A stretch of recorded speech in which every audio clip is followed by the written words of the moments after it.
Welcome to Dr. Creepin's Dungeon. The word bizarre describes something as strange, unusual, or outlandish in a way that is striking, unexpected, or perplexing. It refers to things that deviate from the ordinary, the conventional or expected norms, often in a striking or unsettling manner. Bizarre things can be characterized by their oddity, peculiarity, or eccentricity. The term is used to convey a sense of astonishment, curiosity, or disbelief at something that is markedly unusual or unconventional, such as the things we will see in tonight's two amazing tales. Now, as ever before we begin, a word of caution. Tonight's stories may contain strong language, as well as descriptions of violence or horrific imagery. If that sounds like your kind of thing, then let's begin.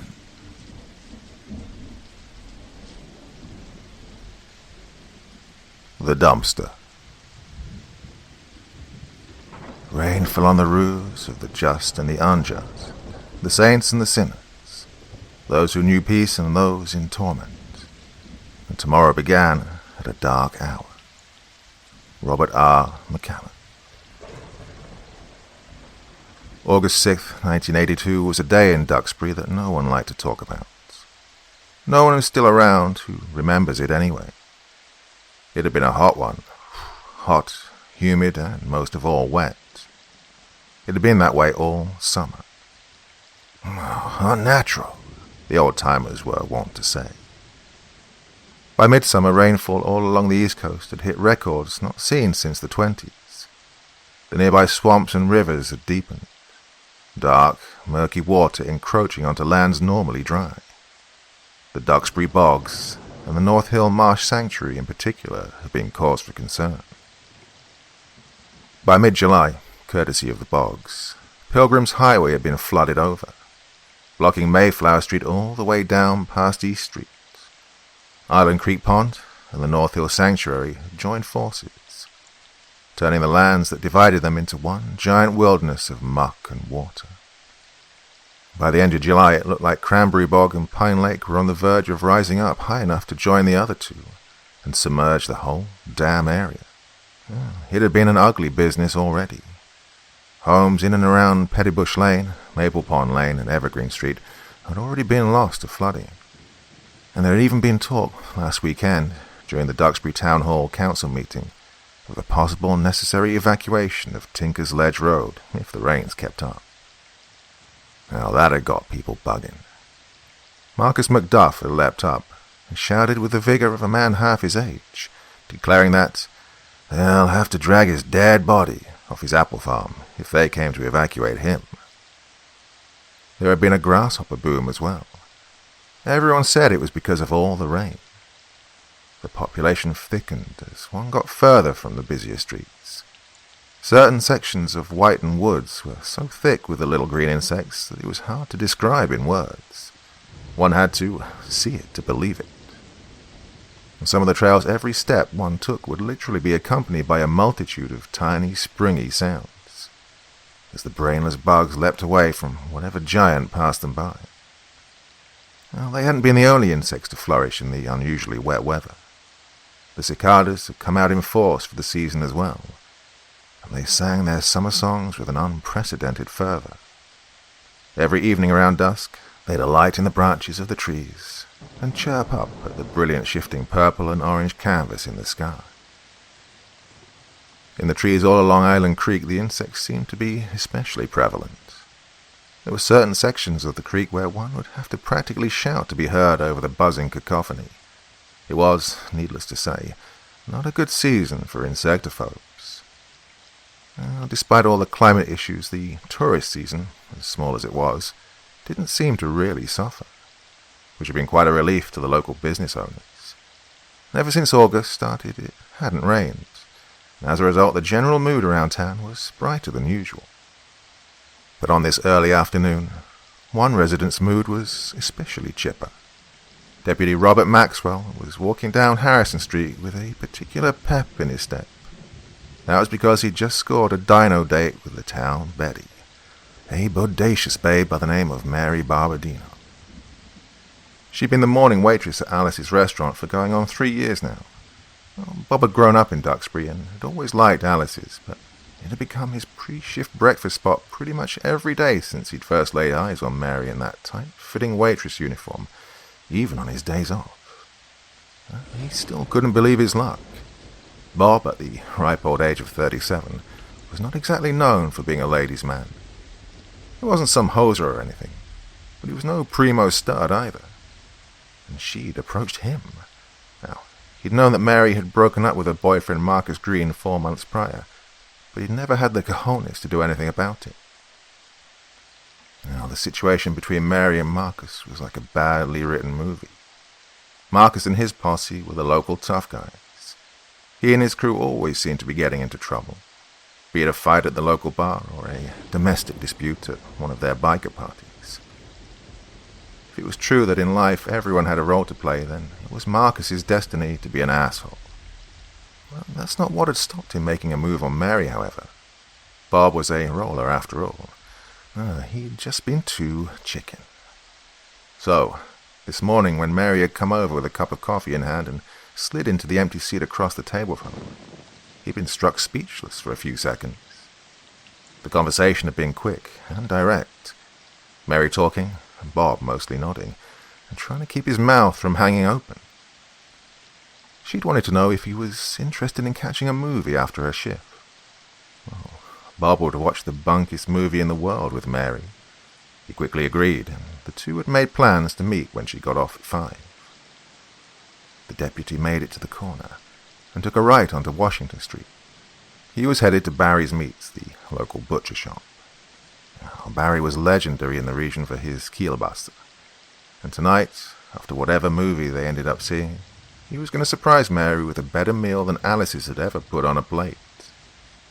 He walked briskly, passing Beaverbrook Lane and making a mental note to stop at Snug Harbour Wine on his way back home.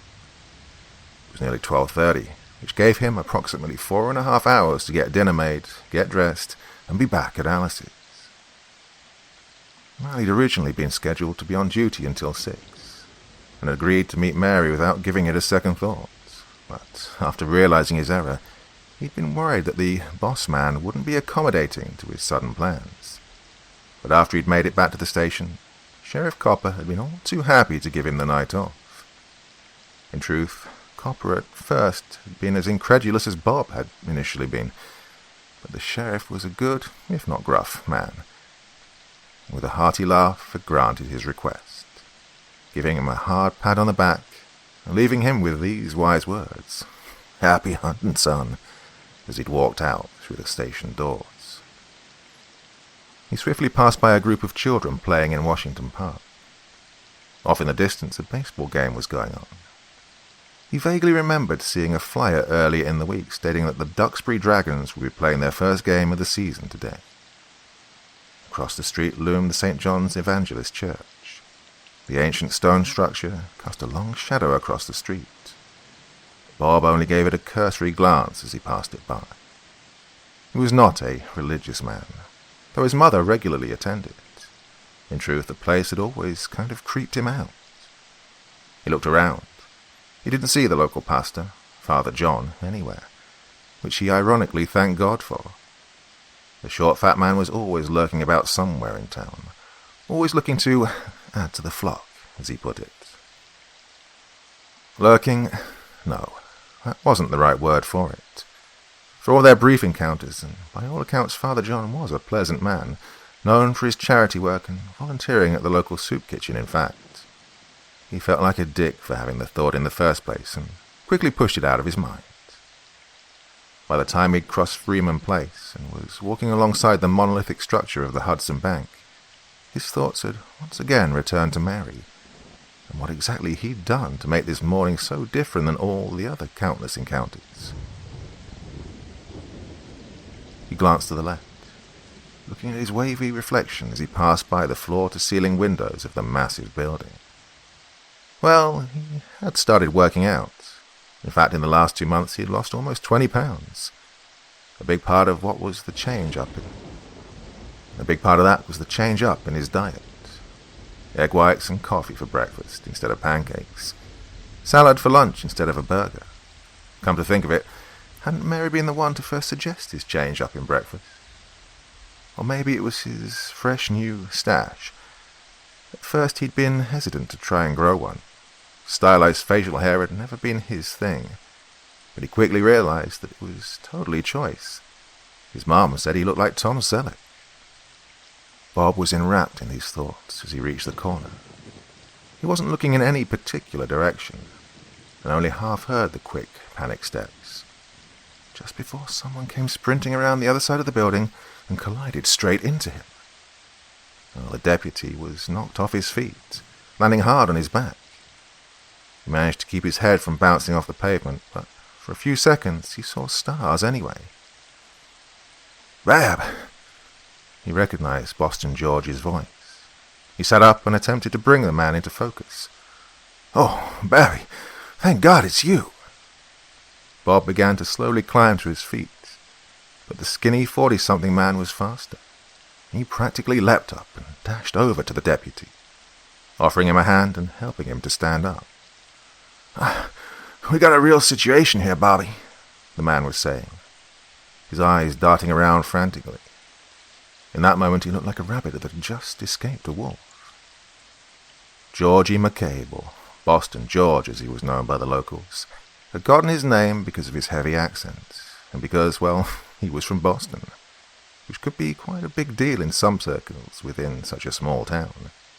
He was a born and bred Irishman of the big city on a hill, as he was wont to say.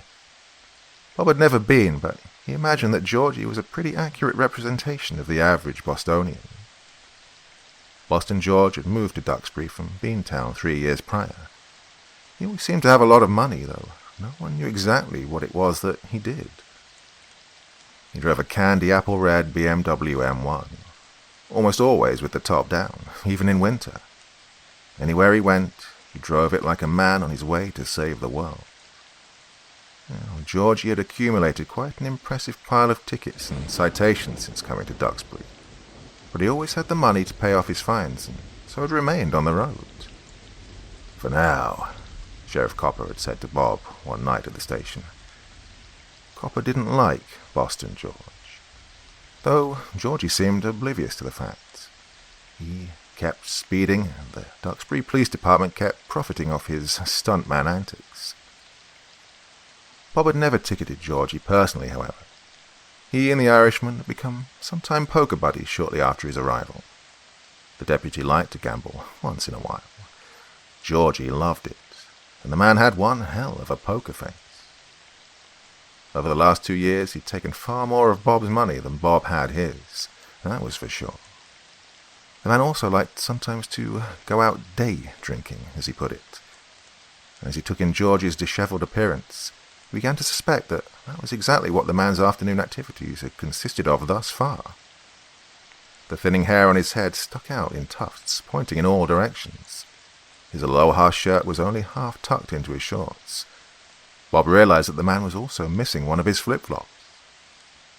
But there was a distinct panic in Georgie's eyes, a sort of wild terror that gave him pause. The man was talking, he realized, thickly accented words flowing out of his mouth a mile a minute, though he had no idea what he'd been saying. "Hey, take a red, Georgie," Bob shouted, raising his hand in a silencing gesture as he did. George fell quiet. For a few seconds all that could be heard was the chirping birds and George's ragged breathing. "What is the problem?" He didn't have time for this. "There's..." George gulped in a huge lungful of air, trying to steady his voice. "There's some kind of monster in the dumpster behind Barnes Market, and I think it got Old Man Pete." "What?" Bob asked, truly at a loss. "Ah, for God's sake, Bob, I'm telling you that there's something in the damn dumpster behind Barnes Market, and I think it got Pete." The man was quickly becoming hysterical. Okay, Bob said, raising his hand once again in a placating gesture. "So, tell me what happened." "I was sitting outside Luck's Cafe, and in one of the chairs on the patio, just having a drink, you know." At this, Bob quirked an eyebrow. Georgie didn't seem to notice. Anyway, so I'm sitting there out on the patio when I see old man Pete come out of his store, go around to the back alley with a bag full of trash. Peter Barnes was the elderly owner of Barnes Market, the local grocery co-op. Pete was in his 70s, but had moved like a man half his age, up until his wife Edna had passed last winter. Since then, Pete had developed a noticeable stoop in his stance. Now he walked with slow, pained movements. These days he seemed to look at the ground more than anything else. In truth, it pained the deputy to see the old man slowly fall apart. Bob had known Pete since he'd been just a boy. He'd been known as Old Man Pete even back then, but in those days he'd sported a full head of grey hair. So, after 5 minutes go by, Boston George was saying, I noticed that Petey hasn't come back out from the alleyway yet, so I start worrying about poor old bugger's hurt himself or something, you know? So I get up, go across the street to check on him. Bob knew the area George was referring to well. It was called East Cove Plaza, and was consequently the only spot on Surplus Road that had any business on it. 4 to be exact. All located around one square block. Barnes Market and the Red Herring Diner on one side of the street, East Bay Salon and Lux Lounge on the other. Well, up until a year and a half ago, there'd only been 3 businesses, but Lux had opened up next to East Bay. It was this new age, hippie cafe bar, and it was owned by this unbelievably sexy red-headed fox named Greta Thompson. She'd moved to Duxbury about 2 years ago, and after about 6 months had opened up shop. That was all he really knew about her. He'd never been in the bar, though it had simultaneously become a hit with the younger locals and an endless source of gossip for the elders. So, what did you find when you went to go check on him? Bob asked, feeling a faint sense of apprehension as he did so. That's the thing, Bob, George said in a hushed tone. There wasn't no one back there when I got up there. Just an empty alleyway with that dumpster in the back. But it's real weird feeling that old man Pete was in that dumpster, Georgie continued. Bob already did not like where this was headed, though admittedly he had absolutely no freaking idea where this was headed. So I get to about 10 feet away from the dumpster, and something's telling me not to get any closer. So I call out Pete's name, feeling a bit silly as I do, mind you. Bob smirked despite himself. Silly was one word for it. And just as I say his name, there comes a sound of trash slamming around, and I mean a loud sound, and the dumpster... George trailed off as he gave a shudder. The dumpster, Bob. It jerked towards me. Bob raised an eyebrow. The dumpster jerked towards you. Those words just didn't sound right. Yeah, Bob, I mean 3 frickin' feet. So, what did you do? At this, George looked incredulous. What did I do? Fucking ran for my damn life. That's what I did, Bob. Okay, Bob said, raising his hands once again. Let's go. Go where? Back to Barnes Market. Back? Yep, he said, pinching his nose. Back to the market. No, but... Come on, Georgie. Bob cut him off and started walking. 5 minutes later, they were moving down Surplus Road, almost halfway to their destination. Up ahead loomed the wooden bridge that went over Bluefish River, the raging waters echoing off the surrounding trees that bordered the street on both sides. Bob had kept up a brisk pace, partly because he was worried for Old Man Pete, and partly because of his rapidly shrinking timetable. George, to his credit, had kept up. Are you sure you don't want to call for backup, Bobby? He half shouted over the thundering river, just as their feet met weather-worn wood. Bob glanced down at the rushing waters of the Bluefish as they clunked along. The river was normally more than a dozen feet below the bridge. On this day, however, it was half that. If it got any higher, the city would have to close off this bridge. Not quite, George, he shouted back. I think I'd like to check things out for myself before I go and do that."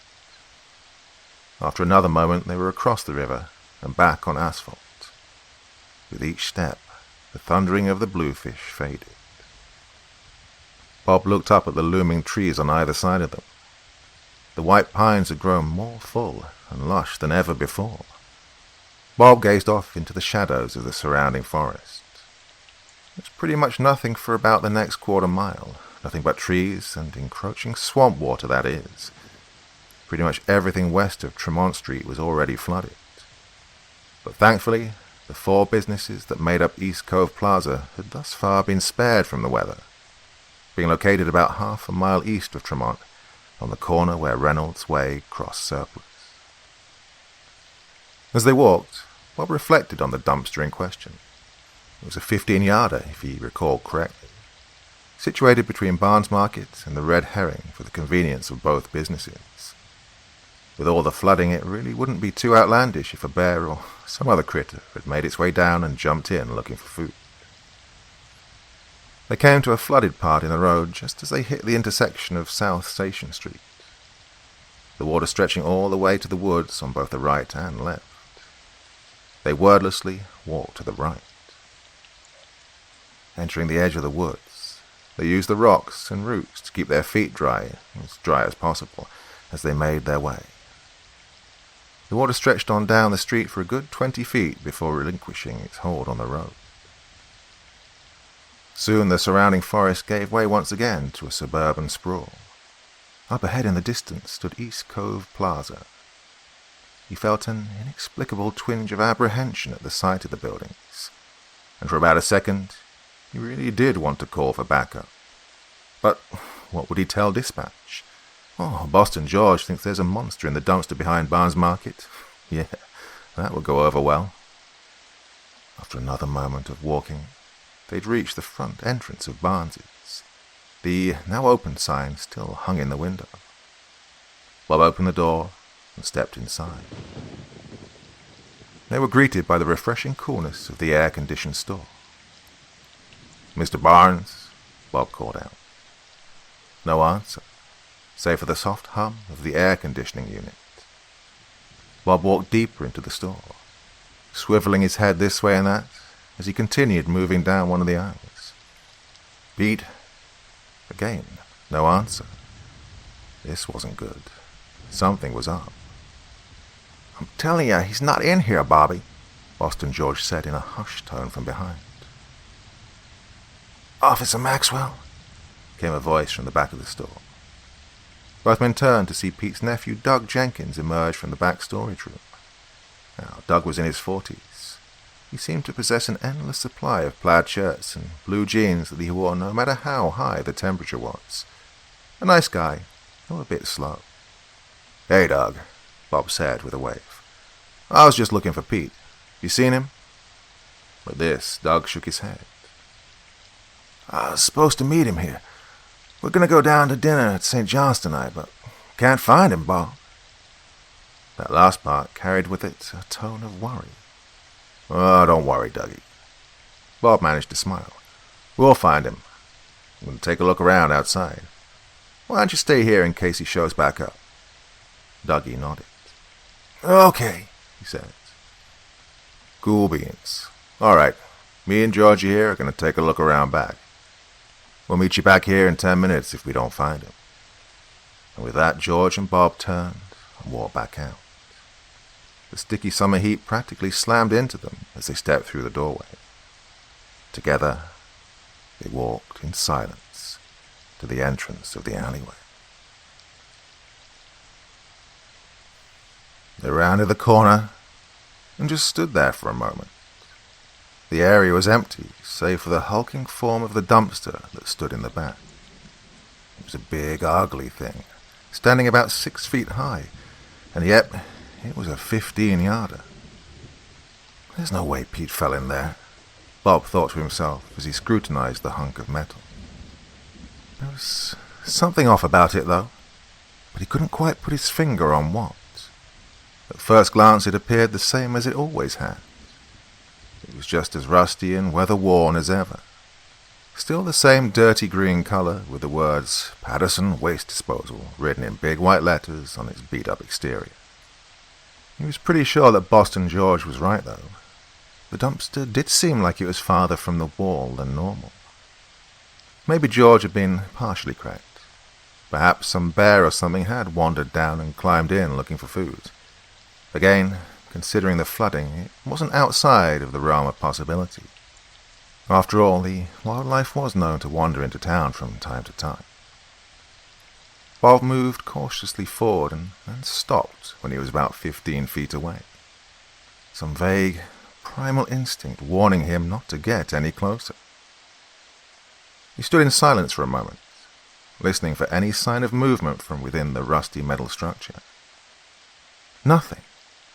Not a sound. He straightened and let out a sigh. Jesus, he was being ridiculous. Boston George was just buzzed. Pete Barnes had just gone out on some sudden errand and forgotten to lock up. Yep, that was it. He started to turn back to George when he noticed the shoe. It was just lying there about 3 feet in front of the dumpster. It was black, and that was about all he could tell from this distance. But he knew. He just knew that it was a black penny loafer. There was only one guy around here who sported those kind of kicks. Mr. Barnes, Bob called out toward the dumpster, knowing full well how ridiculous he'd looked to his peers in that moment. He received no reply. He took a few more cautious steps forward, calling out again, once again being answered with silence. God, what if he had fallen in? As impossible as it seemed, what if Barnes had fallen in and was lying broken and bleeding right now as he stood there like an idiot?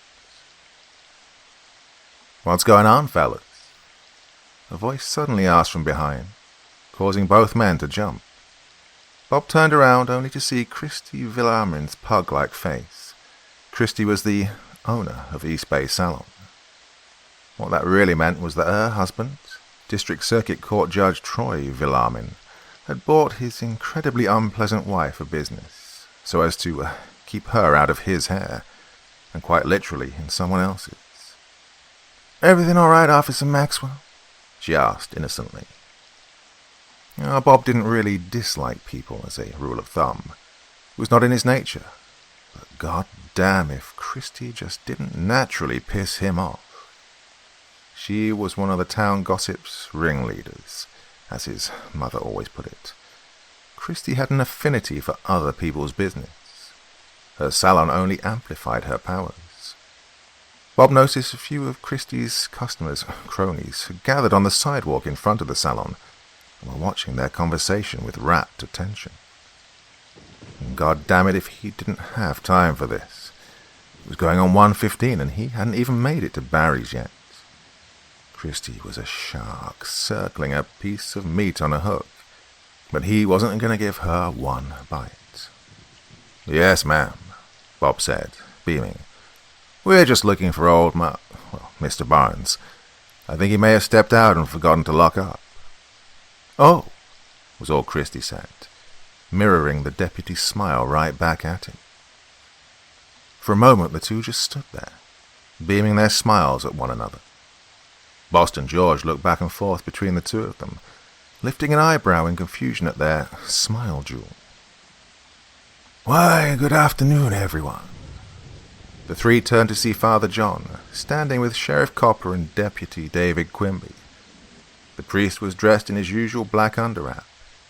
He was carrying a cake with pink frosting in a big Tupperware. The short, balding, round man wore his usual warm, toothy grin.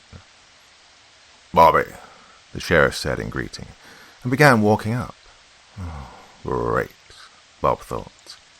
Copper nodded at Christy. "Ma'am." "Sheriff?" Christy smiled. This time the expression was genuine, though. Copper reached Bob and gave him a clap on the back. "Oh, don't tell me you got stood up," he said, letting out a great bellowing laugh as he did. "No, Sheriff, I'm just teasing you, Bobby," Copper cut him off. "Old Dougie told me about Mr. Barnes." Bob noticed Doug poking his head around the corner. "I told the sheriff you was looking for Pete," he said. "Thanks, Doug," Bob replied. "Me and the boys here were just on our way to get ready for the church cookout tonight," Copper said with a grin. He turned to face the others. "Now, this right here is a shining example of an outstanding officer of the law. Even off duty, right before a big date, no less. We find Bobby here still ensuring the safety of our citizens." He laughed once again, his big belly bouncing up and down. "A date?"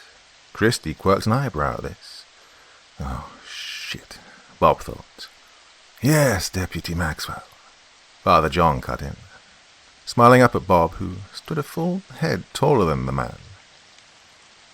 "You truly are a good man, aren't you? You know you're always welcome in God's house, my son. Perhaps tonight you and your lady friend might stop by and partake in the festivities." Thank you, Father. Yeah, we might just do that," Bob lied. "Tell you what, Bobby," Copper said. "Why don't you go run along and let me handle finding Mr. Barnes?" Bob let out a sigh of relief. "Thanks, Sheriff. I owe you one." The sheriff waved this off with a grin. Don't mention it, Bobby. Oh, but before you go, do you have any leads?" "Leads?" Bob asked, not understanding. Copper laughed. "Yeah, you know, like any idea where Barnes might have got off to?" Just then there came a brief, faint echo of shifting trash from within the big green dumpster behind them. Everybody turned. "I don't know, but I noticed a shoe that looks like one of his beside the dumpster." So, did you take a look?" Quimby asked. Deputy David Quimby could have passed for Larry Wilcox's twin. He acted like it too. The all-American high school football hero turned cop. Every day on the job you'd think that Quimby was acting out an episode of Chips Patrol. The man was wearing his pump-action Mossberg 590 strapped to his back, though of course he didn't need it. The deputy almost always had the weapon on him. He thought it made him look tough, and in truth it really did help him get laid. "I actually just got here a minute before you did," he answered. "I was about to look, but George said he thought there was some kind of animal in the dumpster, so I was, assessing the situation before approaching." "Huh!"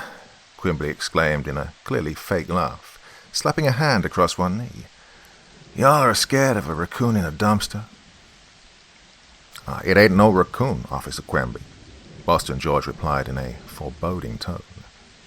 Christy Ackerman huffed.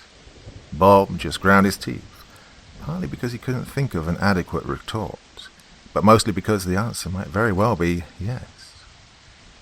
That's when Bob realized how quiet it had gotten. The near constant chirping of cicadas was suddenly absent. He tried to remember if he'd heard any birds when he'd gotten to the neighborhood. "Don't none of y'all worry your pretty little heads off," Sheriff Copper said as he began walking down the alleyway. "The sheriff's on the job." What in the hell?" The sheriff looked over the other's shoulders. Bob turned. The small group of onlookers from the salon had been joined by a few curious younger folks from the cafe. They were now gathered in the middle of the road watching them. "All right," the sheriff shouted toward the street. "There ain't nothing to see here, people. We're just having a conversation, and y'all are wasting your time if you're hoping for some action. Oh, and since y'all are grown-ups, I don't think I have to lecture you on how dangerous it is to be standing in the middle of the road. Now, I suggest y'all get." A couple of people shuffled their feet, but no one really moved. The sheriff huffed and turned back around to face the dumpster. "Oh, fine," he said, and began walking. "Sheriff," Father John said, and Copper paused. "Be careful. The woods and swamps are not far away. There's no telling what may have crawled out of the bogs this time of year." The sheriff smiled. "Oh, Father, your concern for my well-being is truly touching. I'm a big, strong man. I think I can handle some little woodland critter." He winked and continued moving forward. Copper walked up to the dumpster while the others watched with trepidation. Everyone except Quimby, that is. He was standing there with his hands on his hips, smiling ear to ear, no doubt thinking about how he was going to tell everyone at the station about Bob's newfound dumpster phobia. The sheriff made it to within a foot of the dumpster and looked in. Nothing happened. He turned around to face the others, a big, shit-eating, "I'm better than you" grin plastered on his face. "See, fellas," he said, "there ain't nothing to be afraid of." "Are you sure, Sheriff?" Boston George asked hesitantly. Copper shrugged and turned back around. Stepping up to the lip of the dumpster, he stood on his tiptoes to get a better look. Whatever animal it was, The sheriff's words caught in his throat, and his body froze up like a deer in headlights. Jesus, Mary and Copper's words were cut short as the 230-pound man was violently ripped off his feet. Simultaneously, there came a small explosion of trash. Garbage whizzed by, and Copper's uniform billowed as if caught in a strong gust of wind. The big man went up and over the edge, disappearing in a blur. He didn't even have time to scream. Everyone instinctively backpedaled. The group of onlookers that had gathered in the street quickly herded themselves back across to the sidewalk on the other side of the road. The smaller group that had been near the dumpster practically leapt backward to the lip of the alleyway. Deputy Quimby shouted in surprise. Christie screamed, and Bob joined her. To the passer-by, it might have sounded like the two were having a damsel-in-distress screaming contest.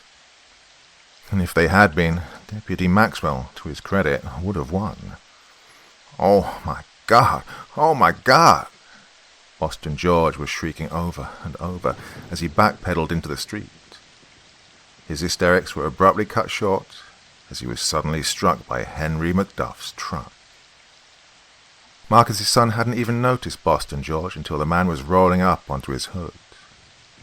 The farmer panicked as George smashed into his windshield, simultaneously jerking the wheel hard to the left while slamming on the brakes. A split second later, the rusty red pickup smashed into a car parked in front of East Bay Salon. George went rolling off and over the hood of the other vehicle, falling over the other side and disappearing from Macduff's view almost as quickly as he'd appeared. The open bed of the truck had been literally overflowing with freshly harvested apples. Upon impact, the fruit erupted out of the bed like a volcano, creating a small apple tsunami that rolled across the street. The screeching of tires forced Bob's horrified gaze from the spot where Sheriff Copper had recently occupied to the street behind him, but only for a moment. Once he realized it was just a car accident, he quickly snapped his gaze back down the alleyway, pulling out his service revolver as he did so. Carnivorous dumpsters take precedence over car accidents. For a moment, everyone just stood there in silence. Then there came a great rumble from within the dumpster that to Bob sounded like a giant burping. At the same time, several pieces of trash shot up high into the air. The crowd took another collective step backward as the assorted debris came raining down, clattering and clanking to the ground between themselves and the alleyway. Glass shattered, empty metal cans went bouncing across the pavement. The smaller group at the edge of the alley raised their hands over their heads protectively as garbage came falling to the ground all around them. A big aluminum can bounced off Bob's shoulder. It didn't really hurt, but it did make him jump. The last thing to land was the sheriff's hat. The brim had a jagged tear that looked like a shark had taken a bite out of it. The side of the hat was, apparently, Quimby's breaking point. For a second later, the man let out a howl that was one part terror and one part war cry. He raised the pump action, which Bob only now realized the deputy had unslung from his back, and the weapon boomed deafeningly. It happened so fast that Bob hadn't even had time to shout at him to stop, or he could have hit the sheriff. The buckshot struck the side of the dumpster, sending out a shower of sparks. But as far as Bob could tell, it failed to penetrate the thick metal. Quimby continued moving forward, pumping his shotgun and firing over and over, howling like a madman all the while. Boom, boom, boom. Each shot that hit the rusty metal caused another shower of sparks. Every round ricocheted off. Bob saw a chunk of the red brick wall of Barnes Market disintegrate beneath the weight of buckshot. Everyone but Quimby seemed to be aware of the danger, the crowd collectively panicking as the deputy continued to unload the contents of his weapon. Boom! Just then, one of Quimby's shots finally managed to penetrate the damaged metal, and that's when the proverbial shit truly hit the fan. The dumpster suddenly exploded into motion. It came rocketing forward in a blur.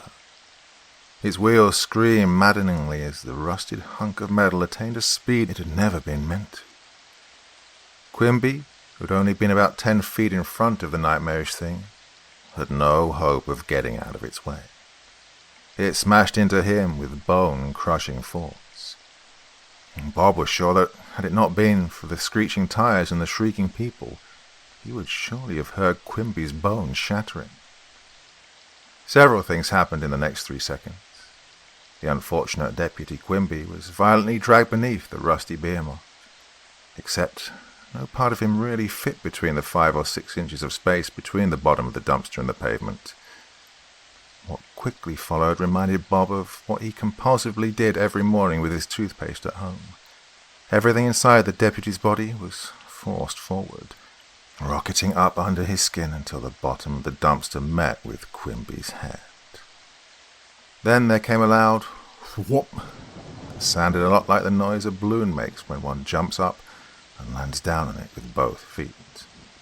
And in some grotesque feat of physics, most of what had made Quimby tick exploded out of the top of his skull like it was being shot out of a cannon.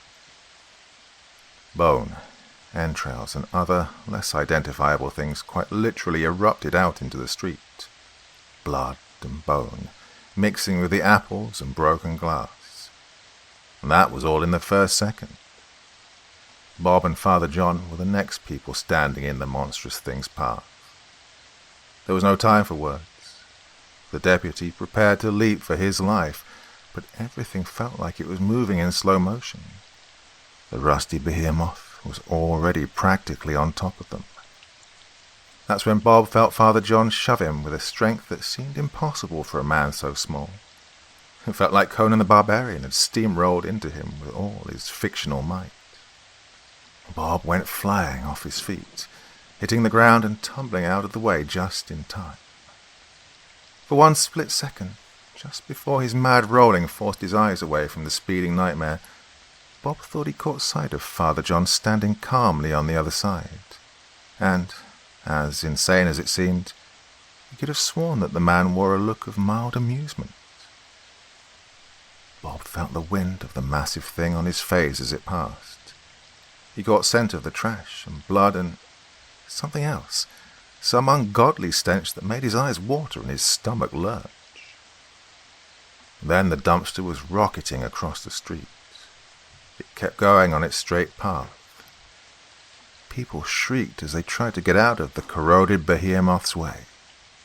There came a near-deafening doof of metal hitting concrete as the dumpster went up and over the curb. The thing, to the great misfortune of those still in its path, barely slowed as its nightmarish momentum took it onto the sidewalk. There was a fire hydrant in its way, but it offered little resistance. The hydrant was ripped from its base. Water instantly began to geyser up into the air from where it had been. The dumpster paid it no mind as it continued on its deadly path. Several people who'd failed to get out of its way were struck and carried along with it. It then slammed into the front of the East Bay salon with a deafening boom. that was followed by a chorus of shattering glass. The rusty behemoth bounced off the brick building, then slowly rolled backward and back off the sidewalk, before coming to a stop. Bob dazedly climbed to his feet. The front of the salon was painted red. You didn't have to see the other side of the dumpster to know that it was covered in something akin to what you'd see on a conveyor belt in a meat-packing plant. Well, most of the crowd had finally decided to take the late sheriff's advice and git. People were shrieking and running down the street in both directions. Bob, for his part, just stood there in shock. The icy water from the broken hydrant was rapidly flooding the street. The water reached where he was standing, and soon his socks were soaked. But he paid it no mind as his gaze roamed slowly around the scene.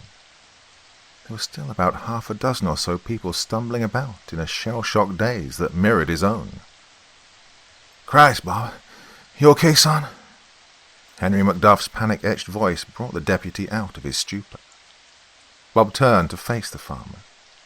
The grizzled 40-something man was holding a double-barrel Remington in hands that weren't shaking quite as badly as his own. He managed to nod. "Bobby!" Boston George came running up, huffing and puffing all the while. "Oh, Bob, thank God you're okay." The deputy turned and met the man's concerned eyes, thinking in that moment that George was a lot nicer of a guy than he'd ever given him credit for. "We gotta get out of here, Bob." The deputy nodded, and just as he did, the dumpster turned. Not at blinding speed, but not slowly either. Wheels squealing shrilly into the air.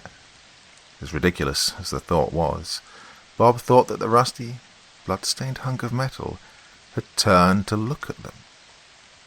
"Oh, shit," McDuff said under his breath.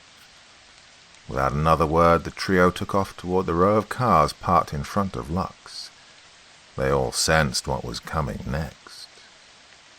Then, like a dog giving chase to a rabbit, the unholy thing came for them. Everyone who'd been wandering around after the initial impact had been brought out of their stupor when the dumpster had once again begun moving. But at that moment, Christy Villamin was awful close to the thing. She shrieked and began running, her massive blubbery form bobbing up and down so violently that for one insane second Bob half expected her to start bouncing away. She did bounce once, though. Just before the speeding nightmare struck her, she gave one last panic leap into the air. Well, the woman attained an astonishing altitude. As impossible as it seemed, her tennis shoes had to be at least 3 feet off the ground when the dumpster struck her. She bounced off the frame and even higher into the air, cartwheeling round and round before falling directly into the open maw of the dumpster. She made a sort of gurgling shriek as she fell away from sight. A split second later, Bob, George, and McDuff were busy trying to scramble over the hood of a big grey Buick Sentry in front of them. The cars lining the sidewalk, having been parked nearly bumper to bumper, seemed to offer up as good a defense as anything else. McDuff was the first to make it over, the farmer being surprisingly quick on his feet. He turned to help Bob, who was right on his heels. Bob made it to the other side and turned just as McDuff was once again saying, "Oh, shh." Bob whipped around. Boston George was about halfway across the hood, the unathletic man doing his best to move quickly. But the dumpster was a second away from plowing into the car. Bob and McDuff instinctively stumbled backward. The dumpster blasted into the Buick. The side of the car crumpled like an accordion as the vehicle was forced up onto and over the curb. All the windows exploded at once. The sheer force of the impact was so powerful that it shattered the floor-to-ceiling windows in front of Lux and knocked both men on their asses. And for the second time that day, Boston George was sent hurtling off the top of a vehicle. He landed on Bob and McDuff, who were blindly scrambling and failing to get out of the sliding vehicle's way. Miraculously, the Buick slid to a stop mere inches from the three men. They only had a second's reprieve, though, for as the men began climbing to their feet, a massive tentacle came shooting through the broken passenger side window. The thing was terrible to behold, rippling with corded muscle. At its thickest, it was the circumference of a hubcap. The flesh that covered it was the color of bile, and the smell, oh God, the smell. It thrashed around madly over their heads, the entire frame of the Buick jolting back and forth with the thing's movements. Bob reached for his gun. It wasn't in his holster. Where the hell was his gun? And that's when he remembered that he'd taken it out before the monstrosity's initial charge. Boom! Macduff's Remington went off deafeningly over his head as the weapon unloaded both rounds into the thing. The nightmarish appendage jerked violently as both shots found their mark. The flesh, about 4 feet down from the tip, exploded like a watermelon, and a sizzling purplish fluid came spraying out of it like it was a high-pressure hose. The top part of the tentacle struck the ground with a heavy thud, and the severed appendage began thrashing about violently. There came a hellish shriek that shook the very air around them, and the mangled tentacle violently snapped back through the ruined car as the dumpster quite literally jerked backward. The metal behemoth rocketed back across the street, attaining a speed that defied reason. It grated deafeningly along the sides of several parked cars in front of East Bay before abruptly changing direction. It flew across the street, slamming into a sedan parked in front of the Red Herring. The frame of the vehicle folded inward. Metal shrieked deafeningly. Bob quickly leapt to his feet, stumbling to avoid the thrashing tentacle. He looked down. The sizzling purplish blood, if it could be called that, was burning holes into the concrete, making a patch of the sidewalk look like some smouldering Swiss cheese. He turned to help Macduff up, realizing at the same time that it wasn't the farmer who'd fired the weapon. In front of the entrance of Lux stood their savior. It took Bob a moment to recognize the woman. It was Greta Thompson. She was standing there in a blue and white dress, holding the smoking Remington, her face a mixture of rage and terror. "Ah, my fucking windows!" she screeched at the dumpster, as it rocketed back across surplus and smashed into a Volkswagen van with a giant peace sign painted in bright yellow on the sliding door. The three men stood and looked at her with dumbfounded expressions. Greta fixed her green eyes on Macduff. "You have any more bullets for this thing?" Yeah, in the back of the truck." "Well, that's just..." Her breath suddenly caught in her throat. Her gaze shifted over their shoulders, and her body stiffened. "Come on!" she shouted, and darted back through the doors of her cafe. There came another deafening roar from behind. The three instinctively began sprinting for the door. Bob was the last one in, and just as he entered, he turned to see the dumpster once again rocketing toward them. This time, though, it had clearly given itself room for a running start. It plowed once again into the accordion Buick with a deafening ka-boom. The car was lifted up from the ground and sent tumbling into the front entrance of Lux. It smashed through the little iron gate that bordered the patio. Bob saw the "No alcohol past this point" sign blast off the gate and come rocketing toward the cafe. A second later, both the rolling vehicle and the mangled gate were slamming into the main entrance. The frame of the building shook with the impact. The double doors were blasted off the hinges and sent clattering to the floor. More glass shattered somewhere in the background. The Buick, which had rolled and slammed into the cafe while on its side, wobbled back and forth for a moment, before finally tipping backward and hitting the pavement with a boom that shook the ground. The roof collided with the pavement and instantly flattened. The mangled metal fencing clanged into the ground a few seconds later. "Ah, Greta gave a primal shriek from behind Bob. "My goddamn windows!" The dumpster began to slowly roll backwards, lazily turning round and round as it did so. In the distance could be heard the faint but distinct sound of approaching sirens. "All right, you goddamn trash monster!" Boston George cried out to Bob's right. The deputy turned and watched in disbelief as George poured out an entire bottle of moonshine from his trousers, as if he were a magician and this really was just some elaborate performance. Then, to Bob's further disbelief, he watched as George unscrewed the cap and began stuffing a handkerchief into the open top. "George, what are you—" The deputy's words were cut short as his attention was drawn to another deafening crash. The dumpster slammed into another car in front of East Bay Salon. Let me show you a city folk trick, you unholy bastard." Bob turned once again to look at George, just as the man was stepping back out onto the patio. To his disbelief, he saw that he had ignited the handkerchief and was drawing his arm back. "Oh, Christ," he heard Macduff say. "George, what are you—" The deputy asked the half-repeated question once again, but his words were cut short as Boston George hurled the flaming bottle in the direction of the dumpster. Whether it was blind luck, or that he'd been an accomplished pitcher at some point in his youth back in Boston, Bob didn't know. But the makeshift Molotov cocktail flew nearly 7 yards and hit the erratically moving target right on the mark. "Yeah!" Greta cried her approval. "That was totally flanged, Bobby."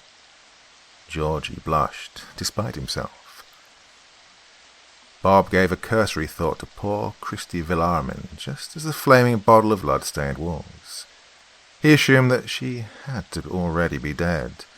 At least he hoped she was.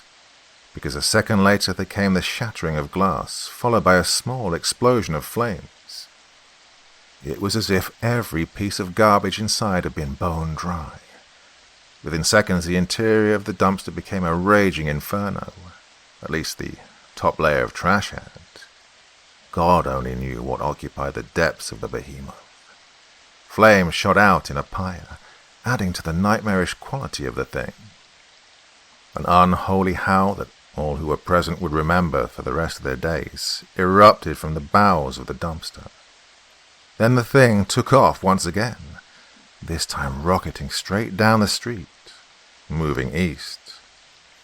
"Oh, God," Bob thought. "It's headed into town." Just then the deputy caught a glimpse of how the thing propelled itself. Jutting out from the bottom of the dumpster were at least a dozen of the sickly yellow tentacles, each of them thicker and more muscular than the first one he'd seen. The tentacles were moving in a blurred frenzy, all of them swiping at the ground and tearing up small chunks of asphalt as they propelled the monstrosity down the road at unbelievable speed. The way they moved somehow reminded him of the frantic, spasmodic way a centipede's legs moved if the insect is suddenly flipped onto its back. The thing continued to roar as it rocketed down the road, its unearthly howl echoing off the sides of the buildings. The sheer volume of the sound vibrating the windows of the glass that still remained intact. For a moment the four companions just stood there in the shattered remnants of Lux's entryway, watching the rapidly shrinking form of the dumpster as it continued to accelerate. Whatever passed for the thing's adrenaline had clearly kicked in. The sounds of approaching sirens were growing louder. Much to Bob's dismay, they were coming from somewhere from the east. The crunching of a pair of shoes or broken glass drew everyone's attention to the door. It was Father John. He rounded the overturned Buick and greeted them with a smile. Bob looked at the priest incredulously. For all the horror that had so recently transpired, the man looked no worse for wear.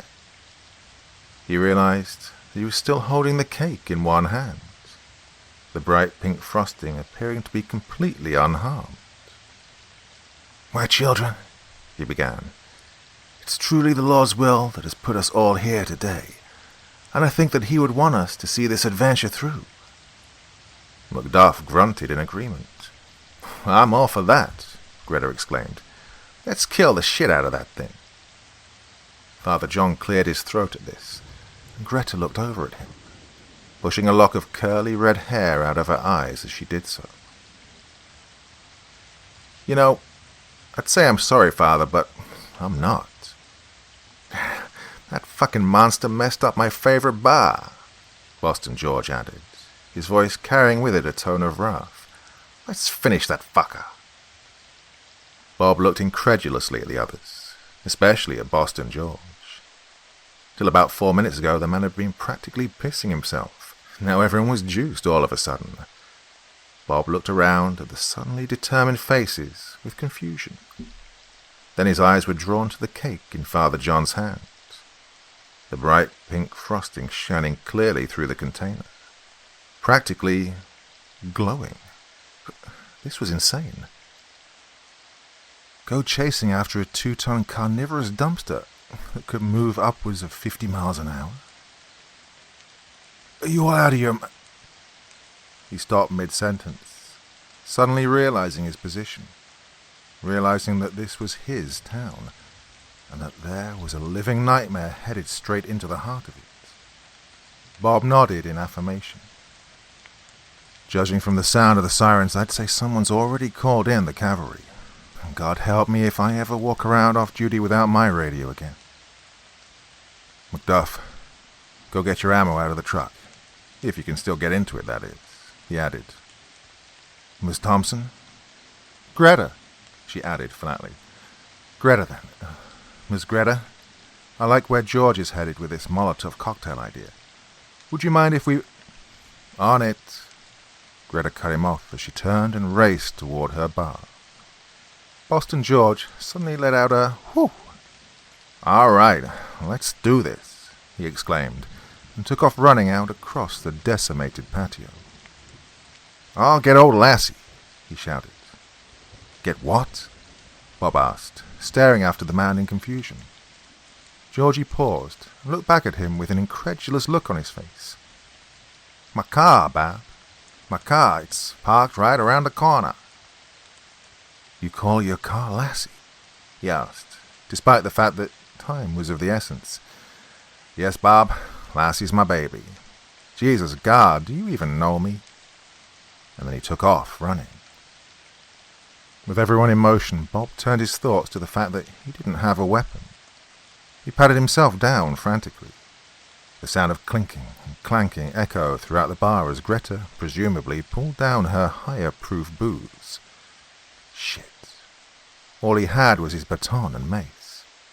He slapped an open palm to his head. Then came the sound of Lassie roaring to life somewhere down the street, followed by the screeching of tires. He'd forgotten his spare sidearm at home. It was a Beretta M9 that his mother had uncharacteristically gotten him as a gift for Christmas last year. He almost always carried it on him. Not that 9mm rounds were going to be much use against a 2-ton dumpster from hell. "Could you, perhaps put this to good use, my son?" Father John asked. Bob turned and gave a start. In one hand, the short, bald man still held the pink cake. In the other, he held Quimby's blood-spattered Mossberg 590. Bob stared at the little chubby man in disbelief. The priest beamed. "I figured out it might come in handy, and that, well, the unfortunate, recently departed Deputy Quimby would have no objections to it being used as a tool to avenge his death." "Father, I took the liberty of reloading the weapon for you, Officer Maxwell." Father John smiled. "Also, it appears that the late Deputy Quimby had been carrying a copious amount of ammunition on him." Father John held out the pump action. The sunlight reflecting off of it seemed to cast a faint golden aura. Bob hesitantly, though he didn't quite know why, took the weapon. The second his fingers touched it, he felt a small jolt of static electricity. Then the priest reached into his garments and produced a box of shotgun shells. At this, the deputy's incredulity increased twofold. For in Father John's hand, was an open box of Brenneck shotgun slugs. Brenneck were top of the line, the closest thing to armor piercers that you could get for a shotgun in this day and age. They were damned expensive too.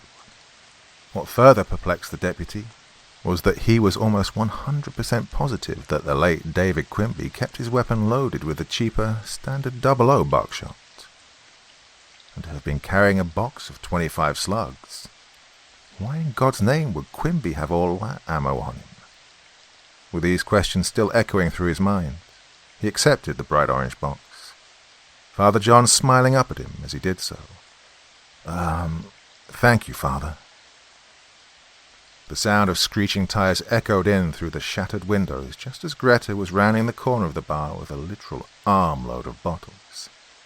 "Let's go," Bob shouted, and everyone started for the door. 30 seconds later, they were practically flying down Surplus Street in the candy apple red BMW. The top was down, and they had to squint against the blowing wind as they sped along. Boston George at the wheel. The trees whizzed by in a blur. Bob was in the front, while Greta, Macduff, and Father John were in the back. They passed Christmas Tree Way so fast he couldn't even make out the sign. George took the bend in the road ahead at a death-defying 65. Bob realized that he was unconsciously stomping on the floor as if he were going to magically find a brake pedal there. For the first minute, all they did was follow the trail of black smoke the flaming nightmare had left in its wake.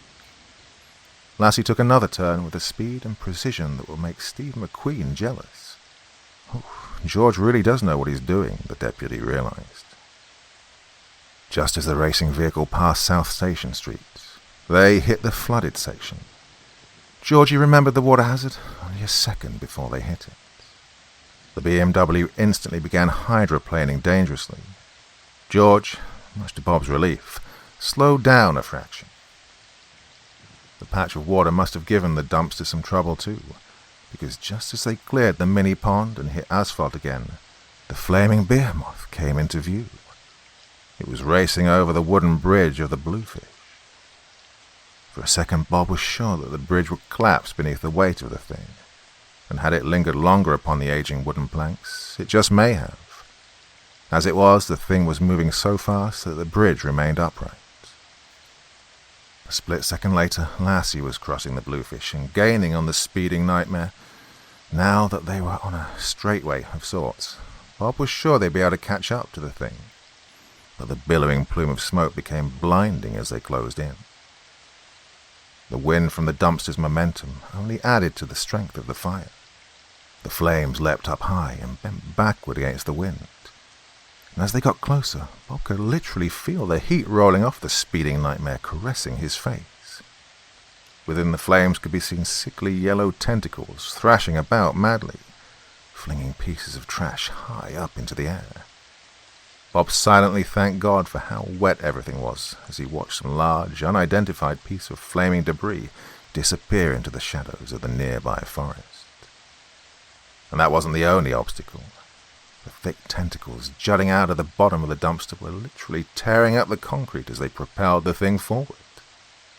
The car swerved this way and that, bouncing and bumping along the ruined asphalt. "Holy Moses!" Macduff cried out from the back seat. "Maybe we should just let it burn itself out." At this, Bob shook his head. "Who knows if the fire will be enough to kill it?" he asked.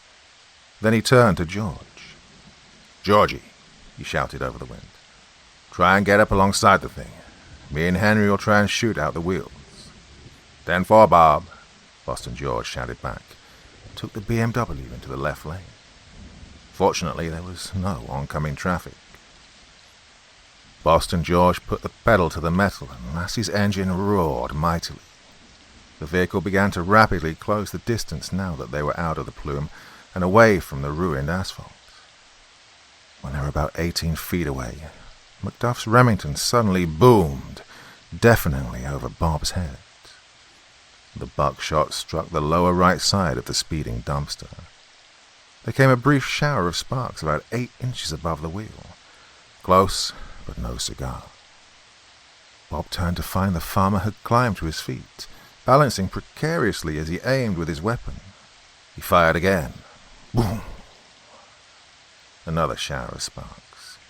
If the monstrosity knew it was being attacked, it gave no sign that it cared. "Hold up, Henry," Bob shouted over his shoulder. "Let's get a little closer first." "All right," Henry shouted back as he bent to the task of reloading.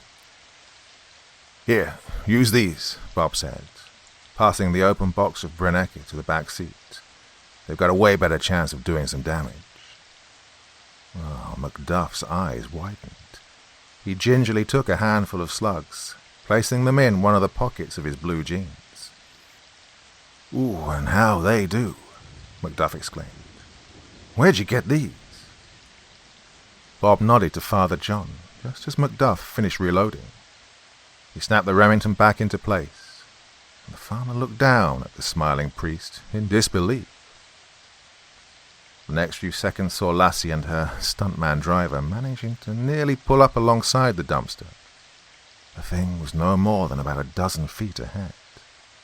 At this distance, Bob had a chance to get a good look at the flaming monstrosity. And for a few seconds that seemed to stretch on for an eternity, he stared at it in all its rusty, blood-stained glory. The flailing bile-colored tentacles, thick with corded muscle that looked like they could crush the life out of a buffalo. He saw one of the tentacles below the frame of the dumpster smack the ground. As it pushed off the street, adding to the momentum of the thing, he saw a few sizable chunks of asphalt get torn off and up into the air. There were rows of bone, cartilage. He couldn't even begin to guess at what they were made of. At any rate, there were these rows of triangular-shaped objects that lined the bottom of the tentacles. And they looked terribly sharp, and were clearly incredibly strong, considering what they were doing to Surplus Street. Bob shuddered at the thought of what it must feel like to be dragged deep down into the stinking darkness of the trash by those things. Suddenly, a flaming bottle of liquor went flying over his head, snapping him out of his trance. Greta, having stood up in the back seat, hurled the Molotov cocktail at the corroded beast. Well, how she'd managed to get the thing lit amidst the howling wind, he had no idea. The bottle burst just on the lip of the bloody frame, exploding on impact and adding to the inferno. "Hey, motherfucker!" she exclaimed, apparently pleased with the damage she'd done. Well, the action had startled George as well. He reflexively jerked the wheel to the left. The car swerved back and forth perilously for a few seconds. Finally, the BMW straightened back out as George regained control of the vehicle.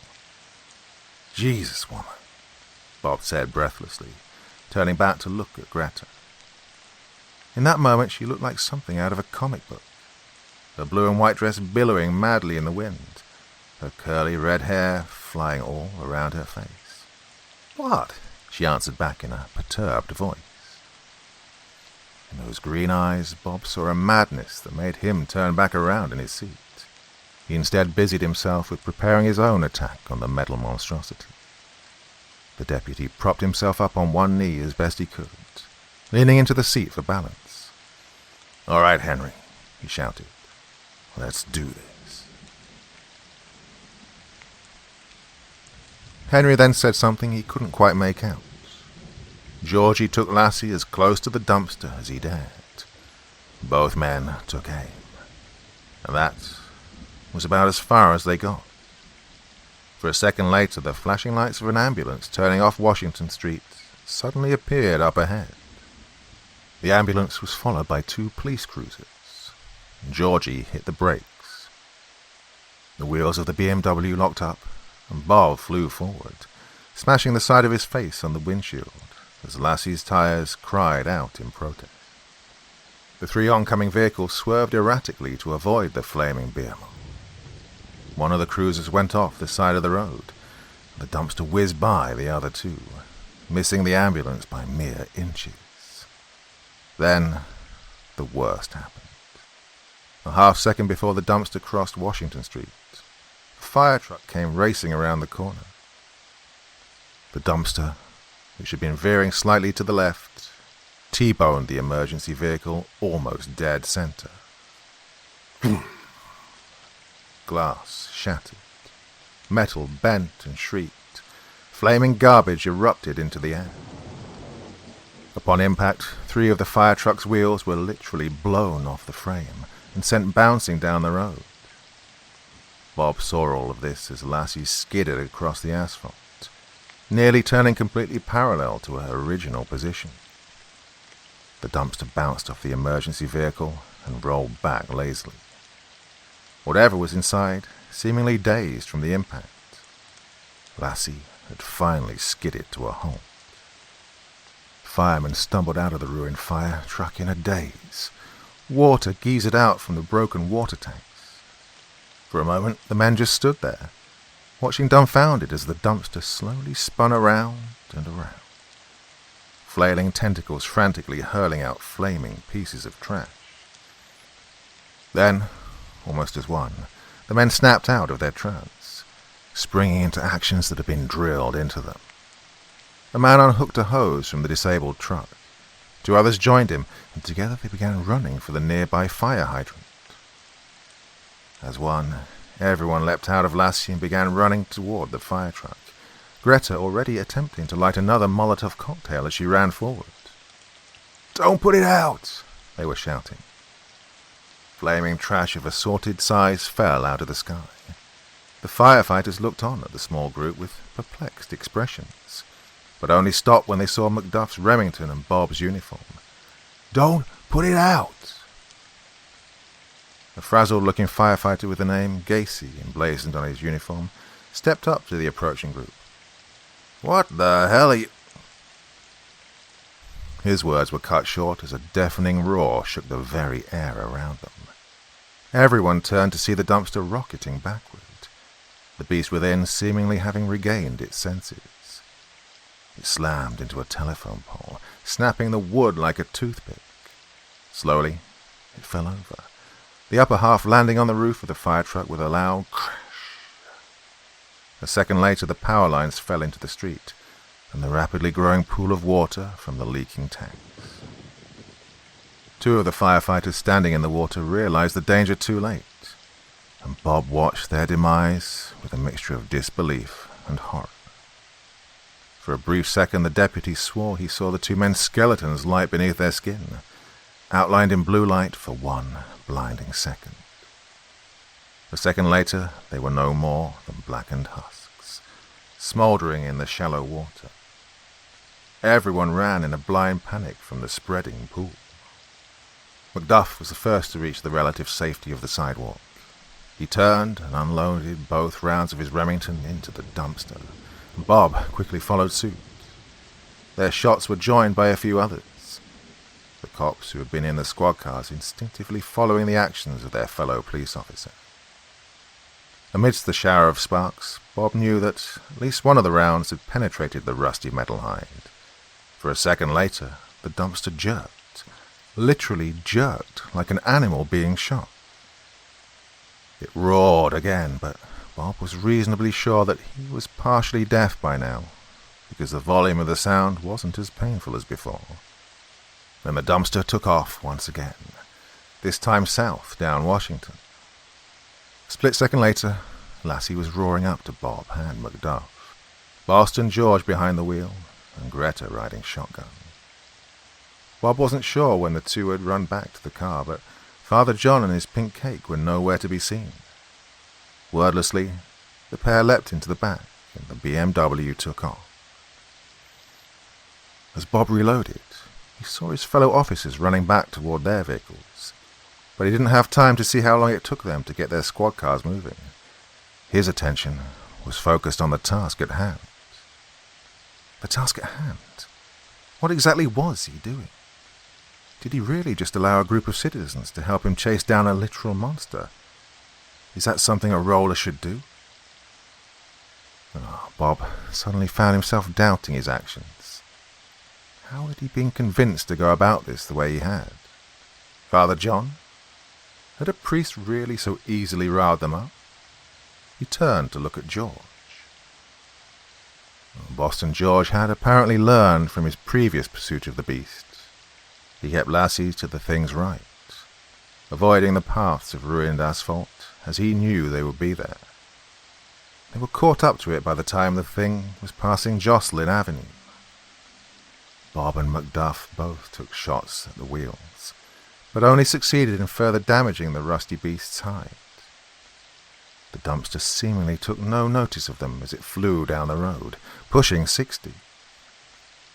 Then, unexpectedly, the thing suddenly took a hard left onto Wadesworth Lane, bouncing off the side of Eagle's Nest Grocers as it did so.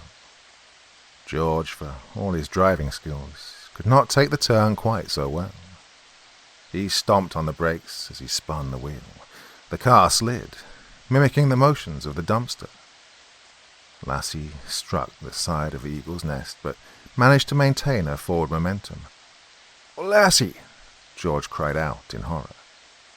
"Where the hell's it going?" Macduff shouted over the wind. His voice had lost its determined timbre. Bob already thought that he knew the answer to that. After all, about a mile up the road was Eagle's Nest, but first there was a hill to climb. Not that the dumpster seemed to care. In fact, it looked like it was actually picking up speed as it went up the slope. It was a steep one, steep and tall, offering up a beautiful view of the bay below. A favourite for fitness freaks, fortunately none of whom were currently jogging or cycling up it. No, wait. There was someone on the sidewalk. Bob couldn't tell who it was at this distance. Whoever it was paused and stared at the flaming dumpster for a moment. Then they spun on their heels and began to run away from the street, kicking rocks as fast as they could across the unused field to the left. The dumpster seemed to have no appetite at the moment as it rocketed up the hill. Thank God for that, because it surely could easily have caught the would-be jogger if it had wanted. "Bob, what are we doing?" George asked in a voice that sounded much more like Boston George than the superhero persona he'd put on for a few minutes. Bob turned. Much like Macduff, the man had clearly lost that steely edge. It was as if scraping his beloved BMW against the side of Eagle's Nest Grocer had sobered him up, though he was still keeping the pedal to the metal. "Just back off a bit," he heard himself saying. It was as if his reasoning abilities were returning to him one by one. And George did just that. No one offered any objections as he eased off the gas slightly, putting about 30 feet between themselves and the beast. They watched in awe as it reached the crest of the hill and literally launched itself over the other side. Soaring through the air like the General Lee, for a moment time seemed to slow down, and in that brief time lapse, Bob took it all in. The roaring flames, the billowing plume of black smoke, the monstrous tentacles jutting out of the bottom of the rusty frame, and any second now, he was going to wake up. He was sure of it. This had to be a dream. It had to be. After all, he had scored a date with Mary Barbadino, which, in retrospect, had definitely been a sure sign that this was all in his head. But then the dumpster slammed into the ground on the other side with another deafening kaboom.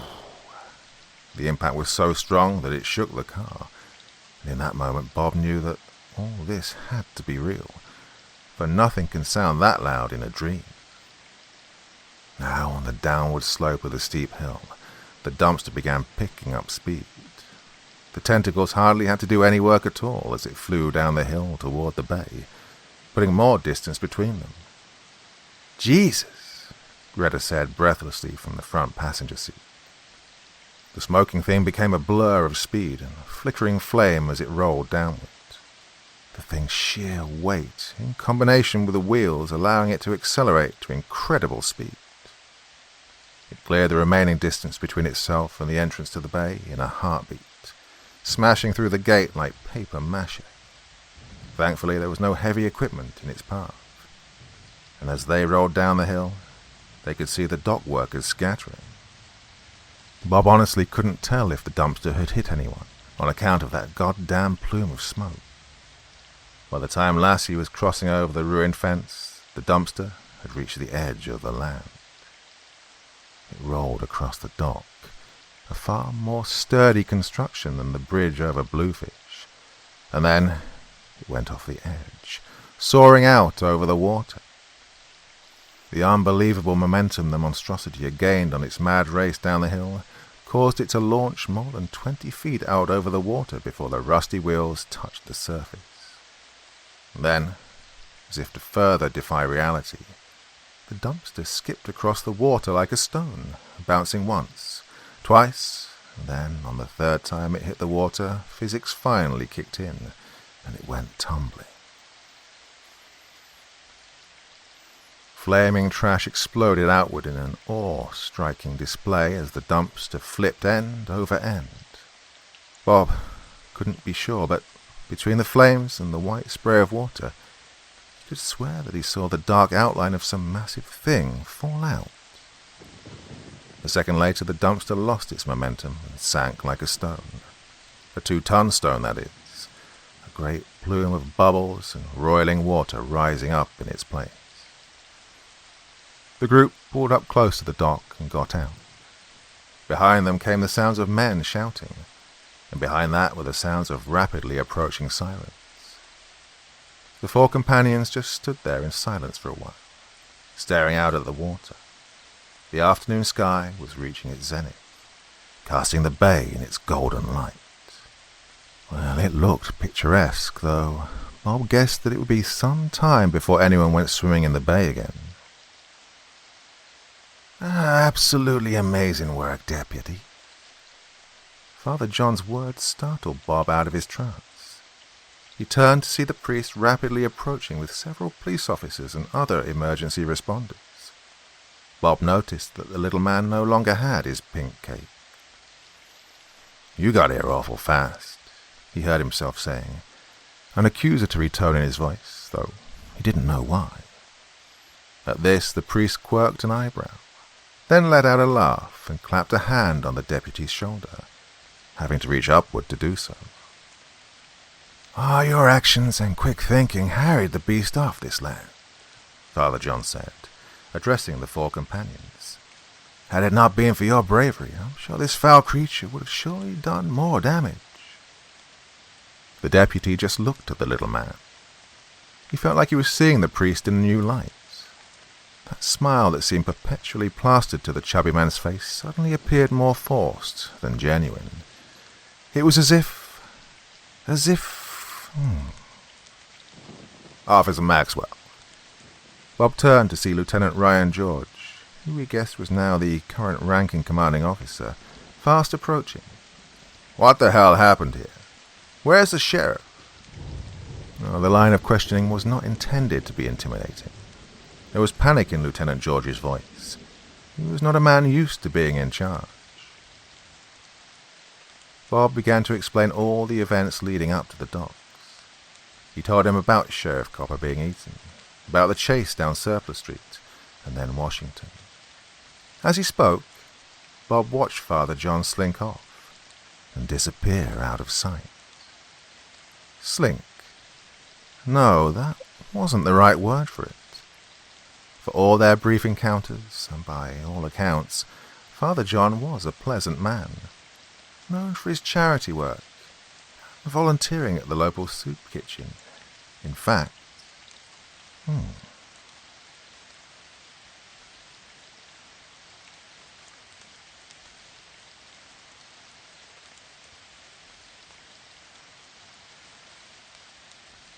My name is Joshua Allen, and I've made a horrible mistake. For years I had a secret obsession that I hid from pretty much everyone. Now, I know this is going to sound insane, but I was completely mystified by the idea of creating a homunculus.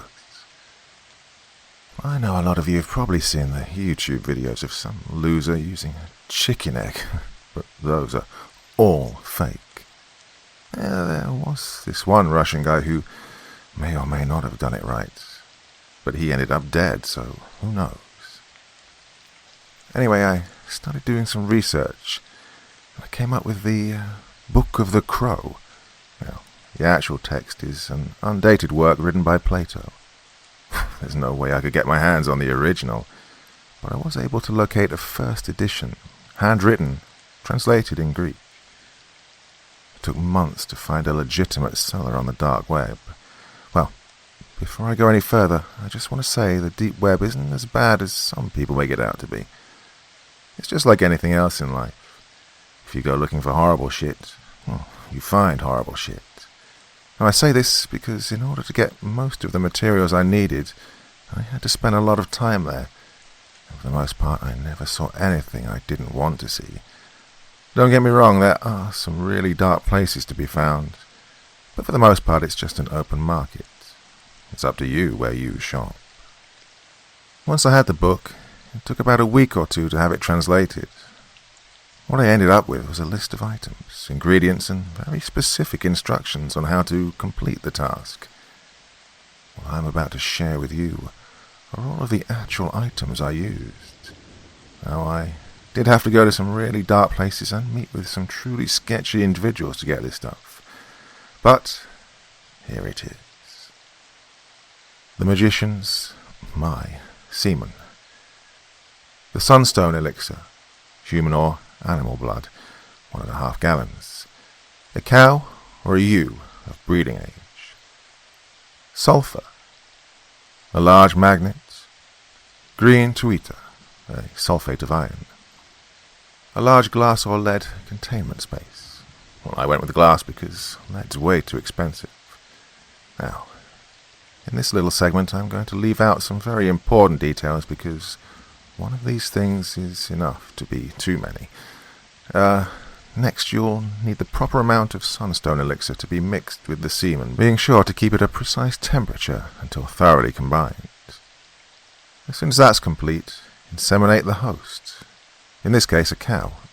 Don't ask. Lastly, you seal the womb using a paste made from the elixir, blood, sulfur, and green tuita. All that's left now is the incubation period. Once this period is over, and the homunculus is born, after a while it forms its skin. From the second its skin is complete, the creature will be ravenous. The flesh of the host body will feed it for the first 7 days. After that it must be contained. At this point the creature is nothing but a fleshy blob of muscle covered with dark veins stretching over its entire body. Its skin secretes an oily substance that reeks of extremely strong urine with a heavy coppery tinge to it. The smell is so strong that it burns your eyes and stains your skin. In the beginning the homunculus will attempt to take on the form of its food, simply because that's the only thing it's had physical contact with. Keep this in mind during feedings. Avoid letting it touch your skin until you're sure you want to continue.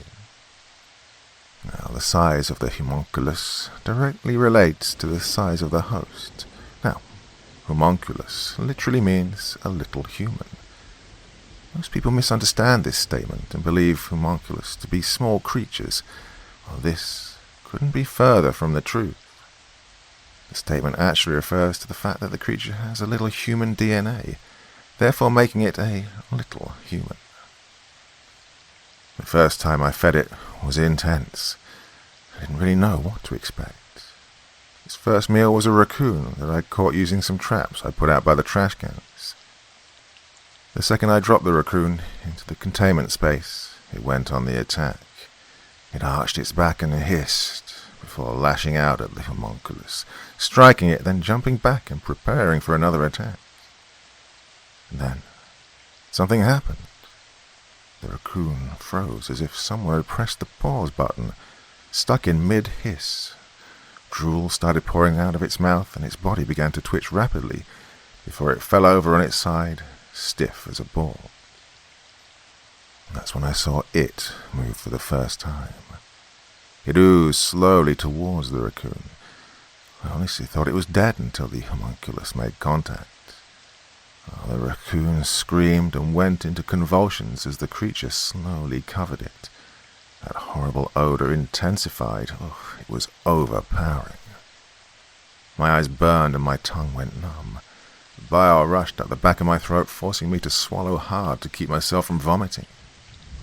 A wet, crunching sound sent chills through my body, and my legs started to cramp up. I turned to walk out of the room and collapsed. My vision got blurry. It took everything in me to crawl for the door, and once I made it out into the hallway, I slammed the door shut and puked my guts out before everything went black. I didn't go back into the room for 2 weeks. In the back of my mind, I hoped the damn thing was dead. And when I opened the door, for a second, I thought it was. The air was thick with the smell of rotted flesh mixed with that horrid, coppery stench. The creature was shriveled and grey. I almost smiled at the idea of that thing being dead. And then I stepped into the room. The second the door shut behind me, the homunculus slammed against the glass and released a mist into the air. My body instantly seized, and I vomited as I dropped to the floor. The pain was unbelievable. My head was spinning and my vision went blurry. I could hear the creature slamming against the glass as I passed out. I'm not sure how long I was unconscious, but when I came to, the homunculus was close to shattering the glass. I tried to crawl, but every movement was a struggle, and dragging through a pool of my own puke didn't make it any better. I dragged myself across the floor. As I made it to the door, I heard the glass shatter, followed by the meaty thud of the creature landing on the ground. I didn't look back. I crawled into the hallway and slammed the door just as the homunculus slammed into it. I sat there for a few seconds trying to compose myself when I heard a low hissing sound coming from inside the room. The hallway slowly started filling with that putrid, coppery stench. I didn't know what to do. The book didn't say anything about situations like this. I did the only thing I could. I ran. I scrambled to my feet and bolted for the front door, grabbing my car keys on the way. The cool night air rushed into my lungs the second I was out of the house. Still feeling lightheaded, I sprinted for the car and got in as fast as I could. But that gas must have been stronger than I'd realized, because the next thing I know, it's morning, and I'm still in my driveway, slumped over the steering wheel. The idea of going back in my house horrified me. I was working up the nerve to go back inside, but when I finally did, the homunculus was gone.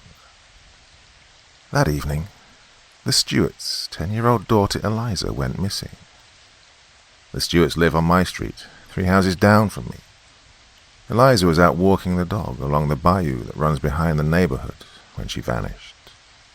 The police recovered her torn, bloody clothes a few miles downstream, but her body was never found. 2 days later, the Taylor family went missing. Ed and Irene Taylor, along with their newborn twins, had vanished from their home on a Tuesday evening. According to police reports, some form of toxic gas was used during the alleged kidnapping.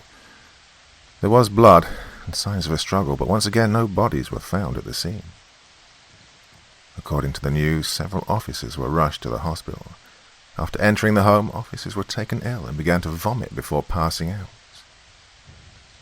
5 days had passed, and the town was now buzzing. But you have to understand, Heidelberg is a small town. There's maybe 2,000 people living here, and nothing like this had ever happened before. People were starting to get really nervous. The idea of some freak running around town gassing folks in their homes had everyone on edge. Then Officer Raymond Harris went missing. His bloody uniform and patrol car were found at a rest stop just off Highway 16. The news hit town like a bomb. There were town hall meetings and neighborhood watch parties. If people weren't freaking out before, they were unhinged now. The tension in town was palatable. People didn't stop their lives, but you could tell things were different now. Everyone was scared. After 7 days of endless conversations about the murders and annoying citizen patrols, 2 more people went missing. Not just any people, though. Janice and Frank Stewart, Eliza's parents. The homunculus had doubled back, and this could mean only one thing. It was hunting. The creature has a pattern. It doesn't just kill.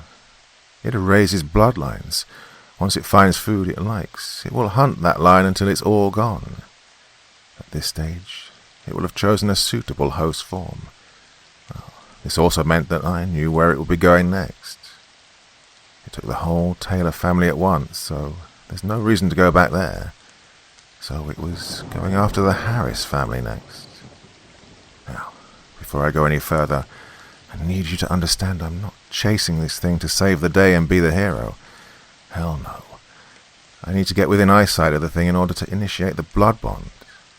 Because the creature comes from my DNA, that means we're bonded for life. Now, this bond allows me to give the homunculus direction, if it works. Finding the Harris house really wasn't as hard as I thought it would be. They lived on the north side of town in an upscale subdivision. I actually just Googled their address and I was there in 30 minutes. I got there close to midnight. The streets were quiet and empty. I sat there for 2 hours, halfway hoping nothing would happen. Then, it did. I just stepped out to take a piss, and while I was standing there, a cool breeze drifted through the trees, bringing with it an all-too-familiar odor that instantly made me retch. My heart jumped up into my throat.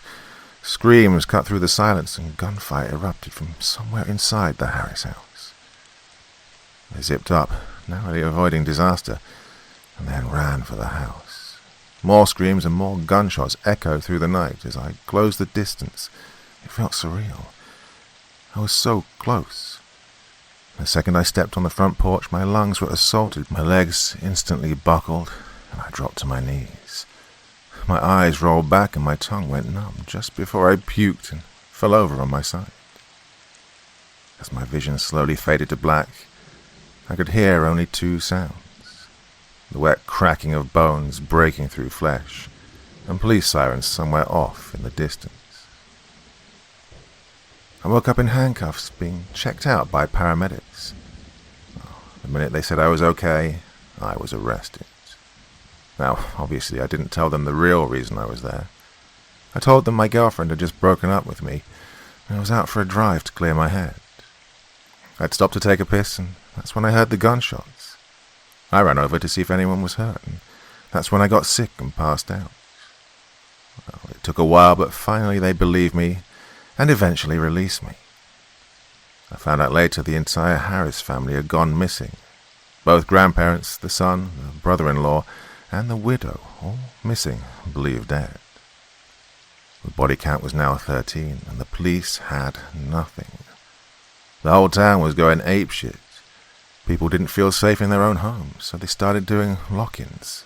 Now, for those of you who aren't familiar with lock-ins, it's basically just a giant sleepover and everyone's invited.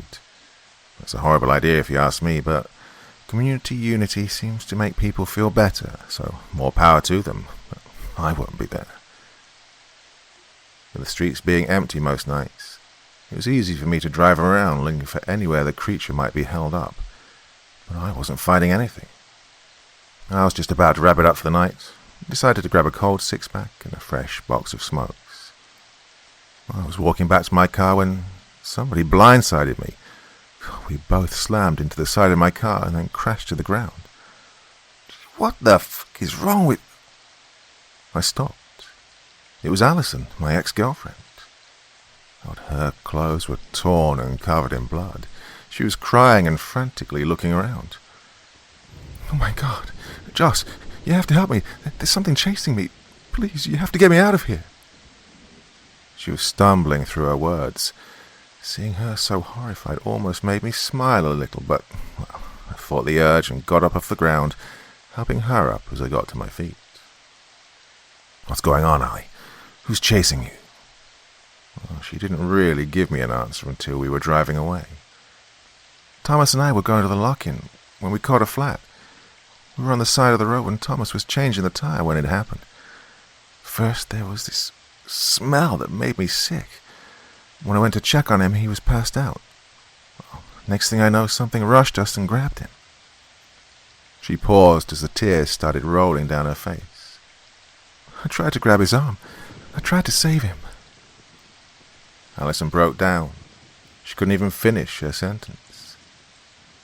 Deep inside, I was grinning ear to ear. Thomas was my former best friend and the reason Alison had left me. Well, hearing he was dead warmed my heart. Well, by the time we made it to my house, Allie was a blubbering mess. I got her inside and called the police. Once the cops arrived and took Alison's statement, things took a turn for the worse. One of the officers recognized me from the Harris incident and pulled me aside. His demeanor changed from concerned to angry almost instantly. "Why are you involved in another one of these crime scenes, Mr. Allen?" Well, I screwed up and said the first thing that popped into my head. "I'm not. I was minding my own business on my way home when I ran into Alison. Well, she asked me for help, and here we are. This has nothing to do with me." I guess the officer didn't like my response because he got angry. "Listen, this is serious. 14 people are missing, and you seem to keep showing up. If I find out you're the one behind all this, I'm personally going to put you away." Well, I instantly responded. In hindsight, I probably should have kept my mouth shut. "What's your problem? I was just trying to help, and now you're accusing me of, what, murder? Then the fucker throat punched me and dropped me to the ground before I could finish talking. The officer glared down at me and grumbled, "See you soon, Mr. Allen," and then kicked me before walking away. Once I got myself together and went inside, I found Alison sitting at my kitchen table, nursing a cup of Johnny Walker Blue and taking nervous drags off one of my cigarettes. I paused in disbelief. I was a little pissed that she'd opened my bottle, but given the circumstances, I gave her a pass and joined her for a drink.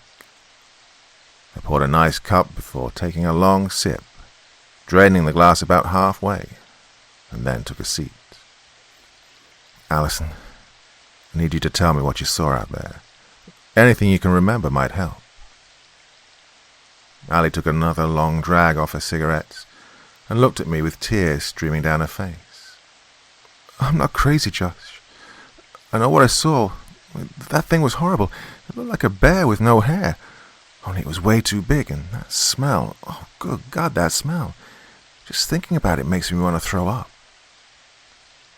We sat there talking for a while, before I got her a blanket and a pillow and let her crash on my couch. Well, I stumbled off to bed, buzzing and still a little angry about the throat punch, but I was out cold in no time. I woke up a few hours later to the sound of glass breaking. Half asleep, I stumbled out into the living room to see my back door was wide open and Alison was gone. I called her name out, but there was no response. There was broken glass on the kitchen floor and the faint lingering odor of copper and urine.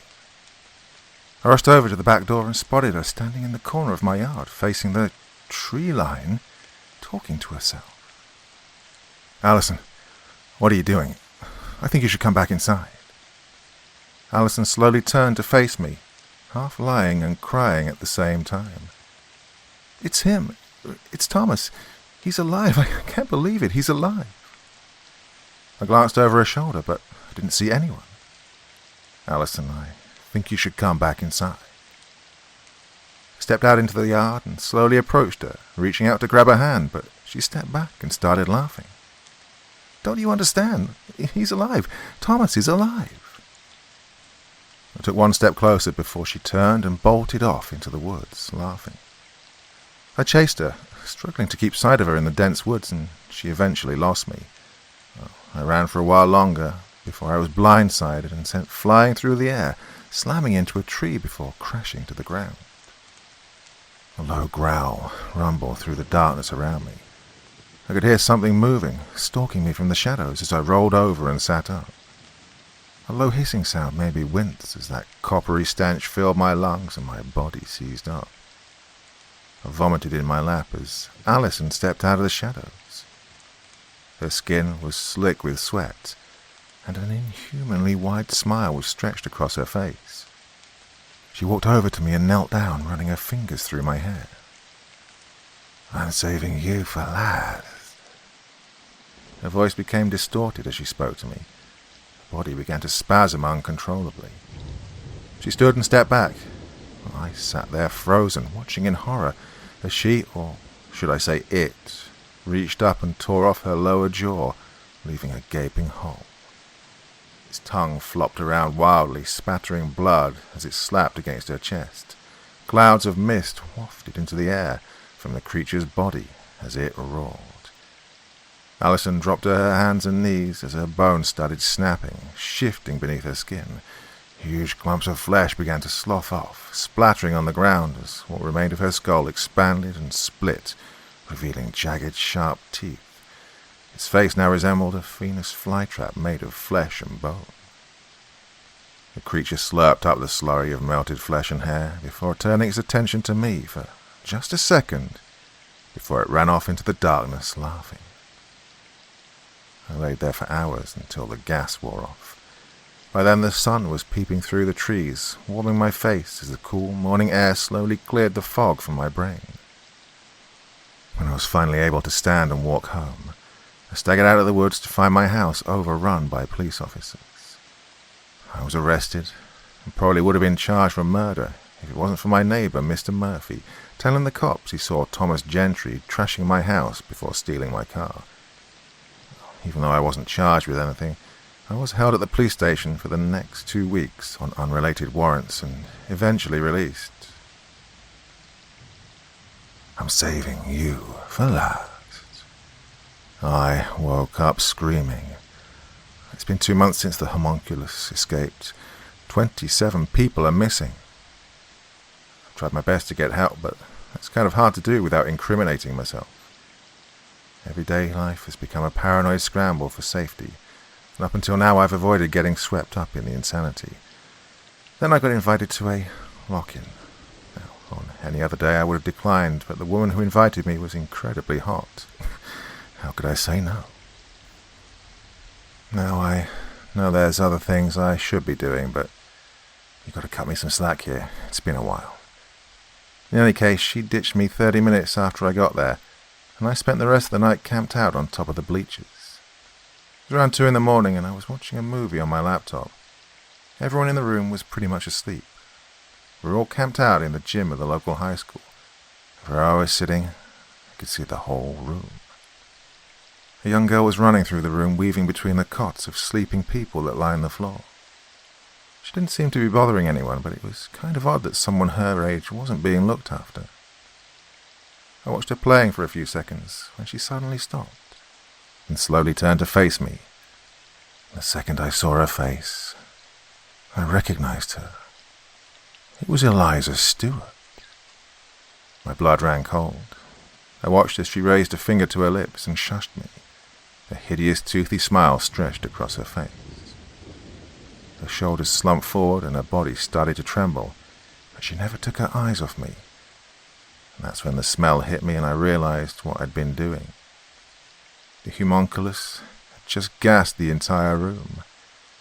Now it was feeding time. My body seized, forcing me to watch as a chorus of screams erupted from the crowd, followed by the sound of everyone puking their guts out. Eliza, or should I say the thing pretending to be her, was tearing out handfuls of his hair, leaving bald, bloody patches of exposed flesh. Its clothes began to shred away as its body expanded. There was a loud wet pop as the skin ripped and the bone splintered before it exploded. A foul red mist saturated everyone laying around her and started smoking as soon as it wet their skin. Tears ran down my face as I watched a room full of men, women, and children die, their bodies melting into a slurry of blood, bones, and vomit coating the gymnasium floor. As horrible as it was, I realized I'd just witnessed replication. Well, the homunculus doesn't reproduce, it can't. Instead, it replicates. Once the creature reaches a certain size, it splits, creating multiple bodies that function on one mind. It'll continue to do this as long as it has a food source. Before I could fully process what I'd just seen, something big slammed into the double doors that led into the gym. The doors held up to the first hit, but the second one did the trick. The doors came off the hinges, slamming to the floor as the homunculus came rushing in.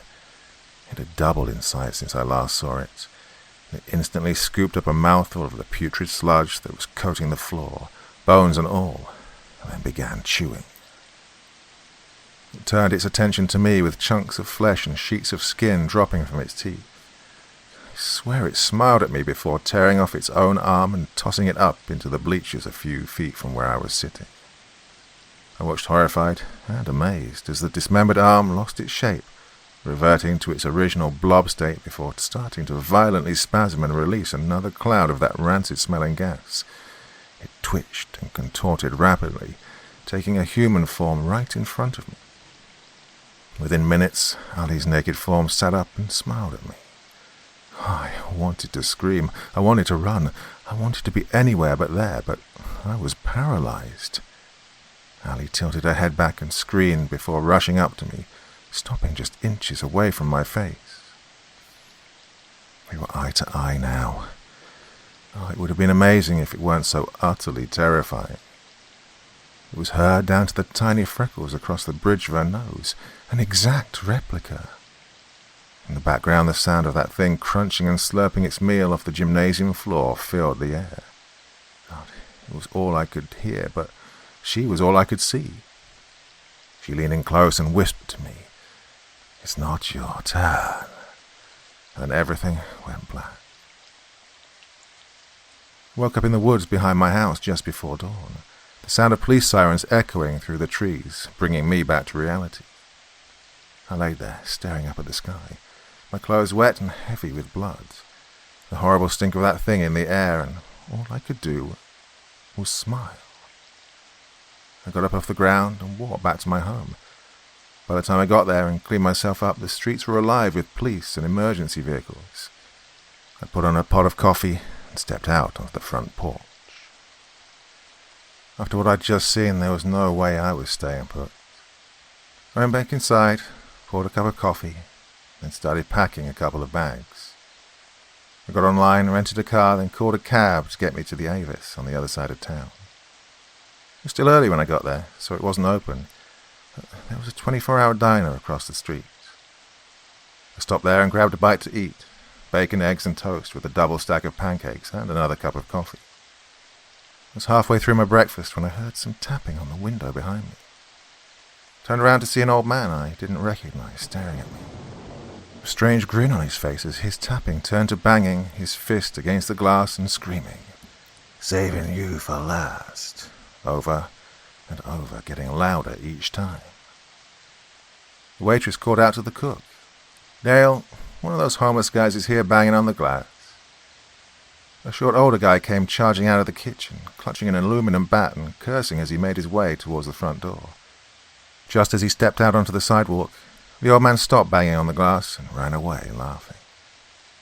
Dale stepped back inside with a proud smile and announced, "Sorry about that, folks. Enjoy the rest of your breakfast. Coffee's on me." Then swaggered his way back to the kitchen, as if giving away 3 cups of watered-down coffee made him the man. On the other hand, I felt sick to my stomach. The Homunculus knew I was here. That meant it had been watching me. Well, I lost my appetite with that thought, dropped $10 on the table and walked out without finishing my food. Walked across the street to the rental office. The second I stepped inside, I knew I was in trouble. That odor washed over me, making me nauseous and flooding my brain with images from the school. I heard a gurgled plea for help coming from somewhere in the building. "Help me! Someone please help me!" A man's voice called out in pain. I slowly made my way towards the voice. The closer I got, I started hearing a wet, crunching sound. As I made my way down the hall, I noticed blood smeared on the walls. My cries for help turned to gurgling gasps for air as I opened the door to see nothing. The room was empty. I stood there for a few seconds trying to figure out what the hell was going on, when the chimes from the front door jingled. I turned around to see the hallway clean. The blood was gone and the air was fresh. I took a deep breath, put my head down and started rubbing my eyes. The service agent clicked on the hallway light and was startled to see me standing there, but it all worked out. Well, long story short, I picked up my rental car and hit the road. I was about 40 or 50 miles outside the city limits when the pain hit me like a bolt of lightning to the brain, and it didn't stop until I pulled off the road. Each time I tried to drive, the pain would come back 10 times worse. After 3 or 4 tries, I couldn't take the pain anymore. The homunculus and I are bound, and, well, I can't leave it, and it can't leave me. So I sat on the side of that highway for a long time before I turned the car around and drove back into town. I drove around for a while until I came to the high school. The place was crawling with media and police. I wanted to stay as far from that scene as possible, so I kept driving. When I pulled up at my house, my next-door neighbor, Mr. Murphy, was in front of his lawn raking leaves. As soon as I stepped out of the car, he waved hello and walked over. "Have you heard what happened at the school?" He sounded almost happy about it. "Oh, it's horrible, just horrible. All those poor people gone and nobody saw a thing." I shook my head and laughed a little. "Well, Mr. Murphy, at least we're still here, right?" I turned and walked towards the house. As I got closer to my door, I heard Mr. Murphy say, "Have a nice evening." I swear, for a second, it sounded like his voice distorted, but when I turned to look at him, he was gone. There was no one around. I stepped back away from my door and into the yard to see if maybe he'd walked off, but it was as if he was never there. Leaves still littered the yard, rustling in the breeze. I rubbed my eyes and then quickly went inside. As soon as I dropped my bags and went to the kitchen, my phone rang. I didn't answer it. Instead, I grabbed a beer out of the fridge, turned on the television, and sat on the couch watching the news till I dozed off. It was the first real sleep I'd had in months, and it felt great. Right up until someone started banging at my front door. "Oh, who is it?" I shouted. I was still half asleep. There was no response. Getting up off the couch, I made my way to the door, and as I did, the knocking stopped. I asked again, and still no response. Well, pausing for a second, I had to laugh. "You've got to be kidding. You're going to have to do better." There was a pause, then another knock, and I heard a familiar voice. "What? Hey, open the door. It's Adam. I'm here looking for Thomas." Adam is Thomas's younger brother. Decent guy, I guess, and I've never had a problem with him. I opened up to see him looking over his shoulder and acting kind of jumpy. "What's up, Josh? Look, I know you guys aren't exactly tight right now, but have you heard from TJ lately?" Shaking my head, I invited him in. "No, haven't heard from him, but I did run into Allie, and he wasn't with her, so maybe you should check his place." We talked for a while longer, and then he eventually hit the road. The second my front door slammed shut, I turned and saw a shadowy figure rush through my living room. When I reached for my pocket to grab the car keys, I realized the keys were on the kitchen table. Shit. Taking a deep breath, I headed that way. I was going to grab the keys and get the hell out of there, but, well, it didn't work out that way. The second I stepped in the kitchen, that low hissing sound filled the air. Grabbing the keys and turning to leave, something grabbed me and threw me across the room. I slammed into the wall and landed on the floor, gasping for air. That smell of copper and urine making me retch. My tongue went numb and my eyes burned as a low, rumbling growl took over the room. I fought the urge to vomit and tried with all my might to get up, but my body wouldn't budge. The growl slowly became laughter as a familiar frame came into view, and as soon as I saw it, I knew who it was. Thomas fucking Gentry.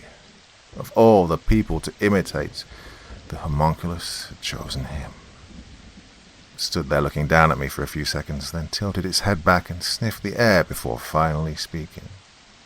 "You can't run from me, Josh." It knelt down, getting closer to me.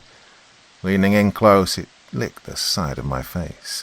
Its saliva burned my skin. Its eyes rolled back in its head and drool poured from its mouth as its body began to shake uncontrollably. The homunculus backed away from me, clawing at its own face, ripping out fistfuls of flesh, screaming as it bolted away, crashing through my back door and running off into the woods. Once the gas had worn off, I grabbed my gun and followed the creature's tracks into the woods. After an hour, the trail went cold, and the sun had set. The woods were dark and silent. Now, I've lived here my entire life, and been in these woods 1,000,000 times, and the woods are never silent. Something was wrong. I stood there for a few seconds, letting my eyes adjust to the darkness and trying to figure out which direction the homunculus had taken off in, when the sound of a baby crying broke through the silence. There was no way I was falling for that one, so I tried to ignore it and started walking. But the further I went, the more the sound seemed to multiply. Then, just as suddenly as it had started, it stopped.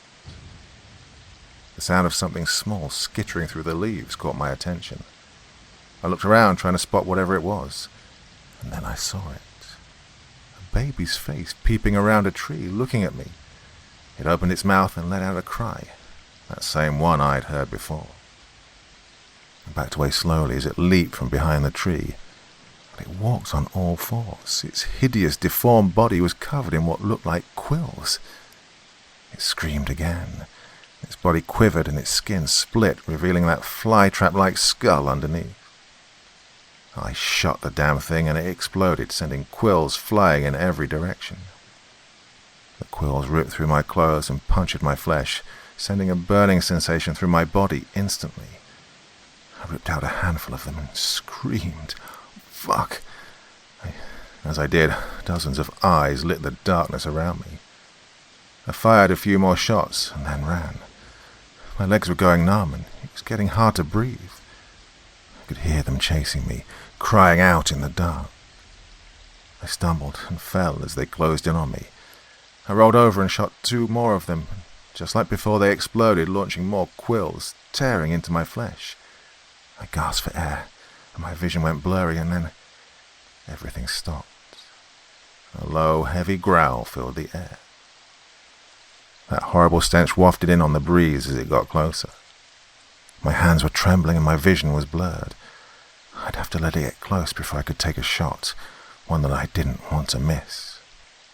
As the homunculus came into view, those horrible little things climbed onto its back, dissolving into it with a gut-churning, squelching sound.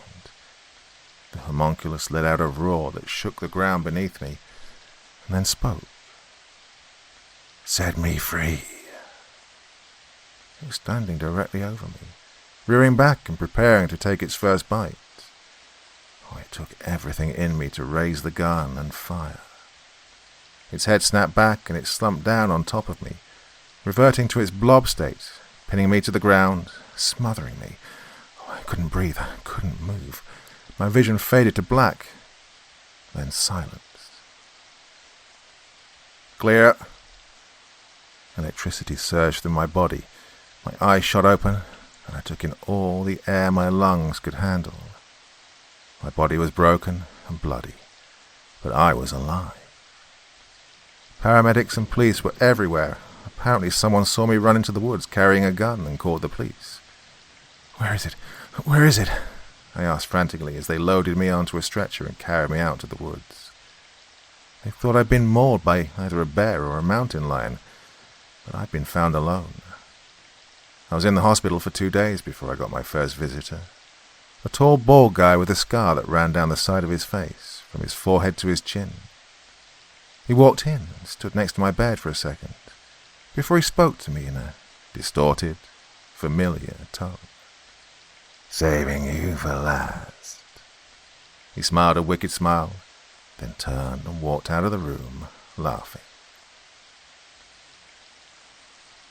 This is Casey Monroe reporting for Channel 3 News. We're here live at Harold Wilson High School, the scene of what's being called one of the most horrific crimes in recent history. 43 people were murdered in the building behind me, and according to police, this could be connected to a string of disappearances in the area. We'll keep you informed as the information comes in. Our hearts go out to the good people of Heidelberg. Back to you, Tom. I've been in the hospital for 2 weeks, and the homunculus hadn't come back. The whole town was going crazy after what had happened at the school. The state police had been called in, along with every news station for miles. The town was flooded with people from all over. In a bizarre sort of way, this was probably the best thing to ever happen to this shitty little town. All this death brought new life to Heidelberg. Every business in town was turning a profit, literally bathing in the blood of its fallen brothers and sisters. Yet another reason to hate this town and everyone in it. My head had been killing me for the last 2 days, and I didn't make the connection till I realized no one else had gone missing since the high school. The Homunculus was moving away from town. But that didn't make sense. The creature wouldn't leave an active food source unless it was compelled to. Something was drawing the Homunculus out. I snuck out of the hospital that night and walked home. When I got there, I loaded up the rental car and started driving until my head stopped hurting. The first place I came to was a truck stop about 60 miles outside of town. The place was busy, so I doubted the creature would be there, but my head wasn't hurting. It had to be close by. I pulled up, parked the car, and went inside. I ordered a burger and fries with a Coke to go, then went outside for a smoke. Stood there for a while, watching the traffic roll by. Took a long drag off my cigarette, thumped it out, and then turned to go back inside. Everything changed the second I stepped through that door. The air was stale and the room was covered in dust. The lights flickered. It looked like no one had been in there for years, but this place was packed. Shaking my head, I backed out slowly. Once I was back outside the building, shaking my head, I backed out slowly.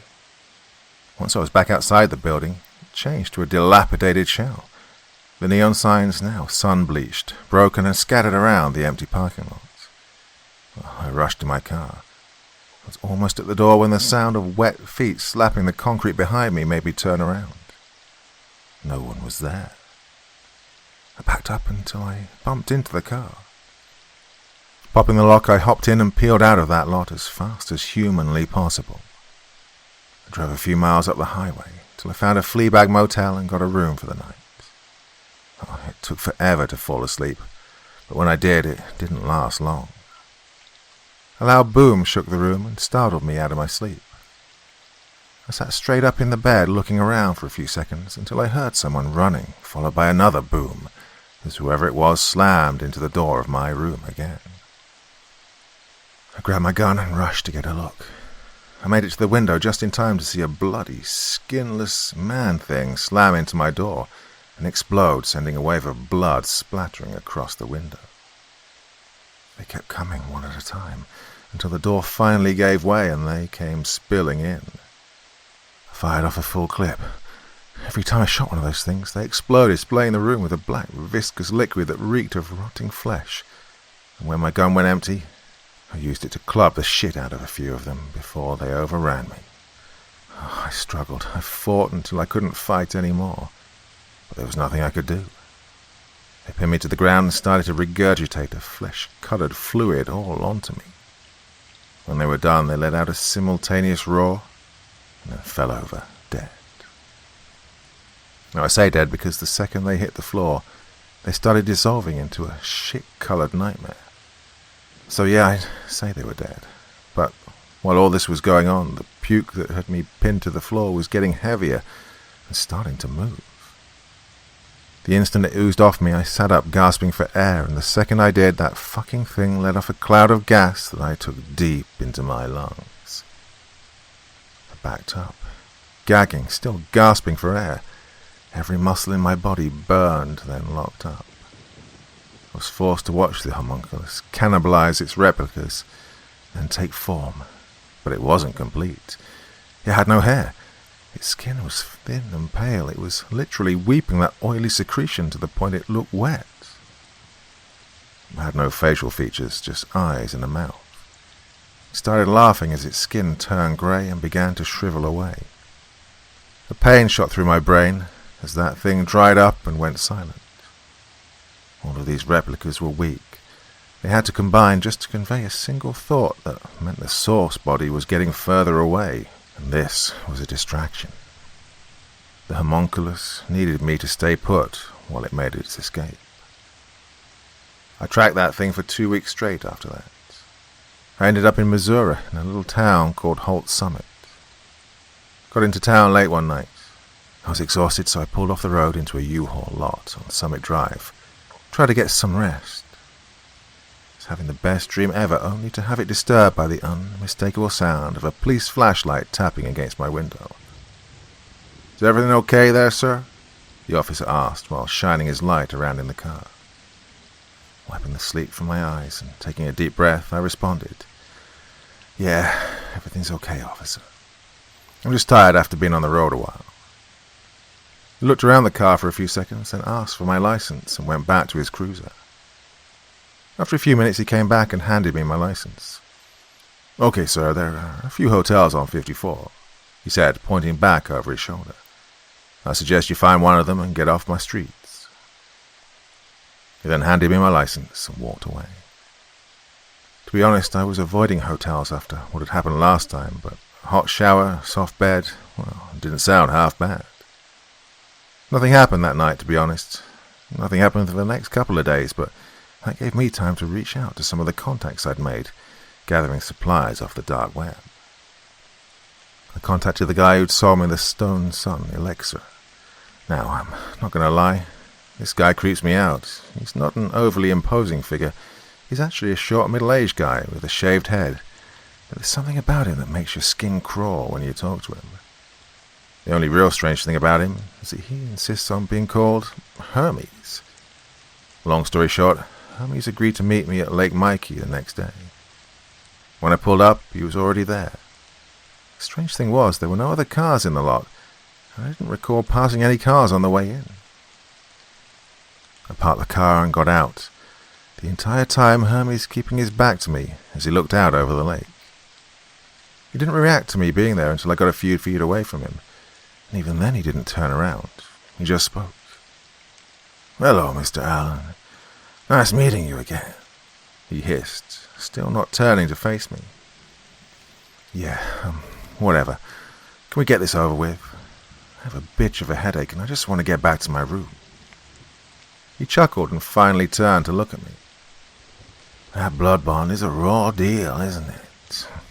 He chuckled again, and I played dumb. "I don't know what you're talking about. Can I please get what I came for?" He paused and looked at me, then handed me a 1-liter flask filled with Sunstone elixir. "Happy hunting, Mr. Allen." I handed him the money and walked away. He stood there watching me the whole way to the car with that strange little smirk stretched across his face. I swear I could still see him watching me through the rear view as I drove away. Well, I needed a plan. I knew from the beginning a gun couldn't kill the homunculus, but I needed to know if I could hurt it, and I did. When I chased it into the woods, my plan was to get it back under control. But I wasn't prepared for the replicas. Well, in the end, I had to shoot it to save my own life. Still, it taught me something. In the Book of the Crow, it said leg could be used to stop or capture it, but it didn't give the specifics of how. Just a reference to another book, Tabula Smaragdina, the Emerald Tablet. But I didn't have time. I needed a solution. I drove around town brainstorming for a while, until I got hungry and pulled into the first place I saw. There's a little cafe called Cameron's. Seemed good enough for me. I went in, got a table, and ordered chicken fried steak. Finished my meal, paid the bill, then went outside to get in my car. When I got there, there's some greasy-ass goth chick sitting on the hood, lighting up a blunt. "Hey, what the fuck are you doing? Get off my car." She looked at me, hit the blunt, and stayed put. "It's not really your car, now is it, Josh?" She let out a cloud of smoke and hopped down. I stepped back and looked around. She chuckled and shook her head. "See you round, Mr. Allen." Then she hit the blunt again and walked past me. Something about her tone of voice pissed me off. Not to mention that she knew my name. I turned around in time to see the greasy little skank walk into an alley next to the cafe. I went after her. She couldn't have been more than a few steps ahead of me, but I swear when I got to the alley, she was already at the other end of it, facing me. Now, I may not be the fastest person in the world, but there's no way in hell she could have got that far that fast. She stood there just long enough for me to see her. Then she walked away. I thought about chasing her. I really did. For a whole 5 seconds I thought about it. and I went to my car and drove back to the motel. When I got back to my room, I made a few phone calls, then practiced drawing transmutation circles for a while. 4 hours and 50 sheets of paper later, I gave up, then downed a fifth of scotch and went to sleep. When I woke up, the sun had gone down. I got up and went outside for some fresh air. The second I stepped out the door, the faint aroma of urine and copper floated in on the breeze. I stood there scanning the area, trying to pinpoint where it could be coming from, but there was no one around. The breeze came in from my left, so I went back in my room, grabbed the sunstone elixir and my gun, and headed out. I walked around for a while, not really sure where I was going or who I was looking for, until I came to a gas station. I think the place was called Quick Run, but I'm not sure. In any case, it isn't important. Stopped there to grab some smokes and a bottle of water. When I got inside, the guy at the register pretty much ignored me till I got to the counter. Then he put his phone down and looked at me like I'd just ruined his night. Then asked, "Will there be anything else?" I looked at his name tag. Chuck. It took everything in me not to reach out and grab him by the hair and bounce his skull off the countertop a few times.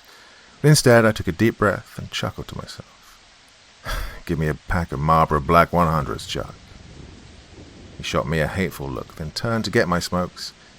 As he did, the lights went out, and something slammed into the window on the other side of the store, making a wet, screeching sound as it was dragged across the glass. Chuck nearly jumped out of his skin. "What the fuck?" Another boom echoed through the store as something hit the glass closer to the register. There at the window was an old woman. She was covered in dirt and grime. Her hair was a greasy grey tangle of God knows what, and she was banging on the window with both hands, smearing what looked like shit on the glass the whole while, staring at us and smiling. She let out a scream and started to beat her head against the glass. "Lock the door! Lock the door!" Chuck yelled out. I rushed to the door and clicked the locks just as the old woman got there. We were face to face. The only thing between us was the shatterproof glass. She pounded on it frantically, screaming for a few seconds before she started slamming her head against it again. This time she kept it up until the skin on her face split and she started bleeding. "Holy shit, this bitch is crazy." Chuck grabbed his phone and started frantically calling the police. The old lady stopped, streams of blood now pouring from the gash in her forehead. That horrible smile was somehow growing wider, the corners of her mouth now splitting, peeling away, revealing more teeth, and loud wet pops that could be heard as her jaws unhinged and her mouth opened unnaturally wide. She brought up her filth-covered arm, then reached into her own mouth. Her body convulsed, gagging on her arm as she pulled out a fleshy balloon about the size of a football and raised it over her head. She let out a scream, then squeezed it until it popped, releasing a wave of black fluid that instantly began melting her skin away. Huge clumps of melting flesh began splattering at her feet as she dissolved into a pool that was starting to move. It oozed through the cracks of the door, bringing with it that all-too-familiar stench of copper and urine. I pulled my shirt up over my nose and ran for the back of the store. Chuck was standing there, petrified, body trembling, tears running down his face. I yelled to him, but it was too late. The gas had hit him. He screamed as every muscle in his body seized, then vomited before crumbling to the floor, twitching. An almost insane-sounding laughter bounced off the walls as the homunculus let off wave after wave of that rancid gas. The next sound I heard was Chuck screaming as the hideous blob began feasting on his flesh. Within seconds, the screaming had stopped. A blood-covered hand grabbed the counter, pulling his body up into view. Its lifeless eyes peeked over the edge of the counter at me. There was something different about the creature now. It seemed almost rabid in its movements. It was spasmodic and twitchy. It let out a wall-rattling roar as it leaped onto the counter and rushed towards me. I pulled my gun and fired 2 shots into the thing, but it wasn't phased. It kept coming. I reached for the flask of elixir, but it was too late. The homunculus grabbed me, slamming me into the wall, forcing me to drop it. Its grip tightened around my neck as it lifted me off the ground, growling. Its face shifted and contorted as it took the appearance of Thomas. It chuckled and released another cloud of gas. I gagged as bile rushed up my throat, partially from the gas but mostly from seeing that asshole's face again. "Silly little thing, why are you here?" It released me, sending my body crashing to the floor. The second I hit the ground, I gasped for air and instantly regretted it. My body cramped up and I puked all over the floor. The homunculus reached down and swirled a finger around in the warm pool of vomit and then tasted it. "Did you really think you could control me, a meat thing?" Somehow I managed to get my body to move. Reaching out and grabbing the flask, I popped the top off with my thumb. The instant the flask opened, the homunculus reacted by letting out a sound that nearly shattered my eardrums. I cringed, trying to cover my ears as the creature ran and slammed into the glass until it shattered, allowing it to escape into the darkness of the night. I could hear sirens in the distance. The cops would be here soon. I forced myself up off the floor and stumbled away from the gas station. The entire way back to the motel, I could hear that cicada-like sound echoing through the darkness. Something had changed. The homunculus was on its own path, and I needed to know why. When I got back to the motel, I started researching anything that could force the homunculus to ignore the blood bond. I read for hours, and then on the last page of the Book of the Crow, there was a small passage that read, "Beware the chimera's perfume." Well, there was no way around it. I needed to get my hands on the emerald tablet. I called everyone I could think of, except one, Hermes, and they were all dead ends. I made that call. The phone rang for a while, and I honestly hoped he wouldn't answer. But he did. "Mr. Allen, I've been expecting your call. How may I assist you this evening?" His voice was like sandpaper on my brain. I just wanted to get the conversation over with. "Look, I'm looking for the emerald tablet. Do you know where I can get it?" He stayed silent for a moment and then, "What? Yes, I do, but you're going to have to come to me to get it." The sound of thunder rumbled in the distance as the first few drops of rain started to fall. Josh stood outside his car at Pettisville Community Park, wondering how long this was going to take. A statuesque redhead jogged by, stopping in at a bench to tie her shoe. For a brief second, he could have sworn it was Allie. He put the thought out of his mind as he watched her jog away, disappearing into the park. "Great ass on that one," a man's voice chuckled from behind him. Josh turned around to see a short, heavy-set man with thinning grey hair. "Oh, I didn't mean to startle you," he said, coughing into his hand before wiping it on his shirt and reaching out to shake. Josh stood there looking at him for a second before he finally withdrew his hand. "Oh, you must be Josh. Hermes told me you'd be here. I believe I have something you need." Josh looked over the... Oh, come on! Josh looked the guy over before finally saying anything. "So, you're the nameless one. Seriously, what's all that about?" The old man chuckled and shook his head. The man's... "Come on!" "The name's Tim. I call myself that when I deal with Hermes because the guy's a bit of a creep and I prefer he doesn't know my real name." Josh shook his head slightly, laughing to himself, wishing he'd done the same. "Anyway, Tim, can we get on with it? How much for the book?" Tim smiled and nodded. "Straight to the point. I like that. It's already been taken care of, pal. Meet me at 8. I'll be at Murphy's bar in town. Do yourself a favor, though. Stay away from Hermes. Dude's real bad news." And with that, the old man turned and walked away, whistling some strange little tune.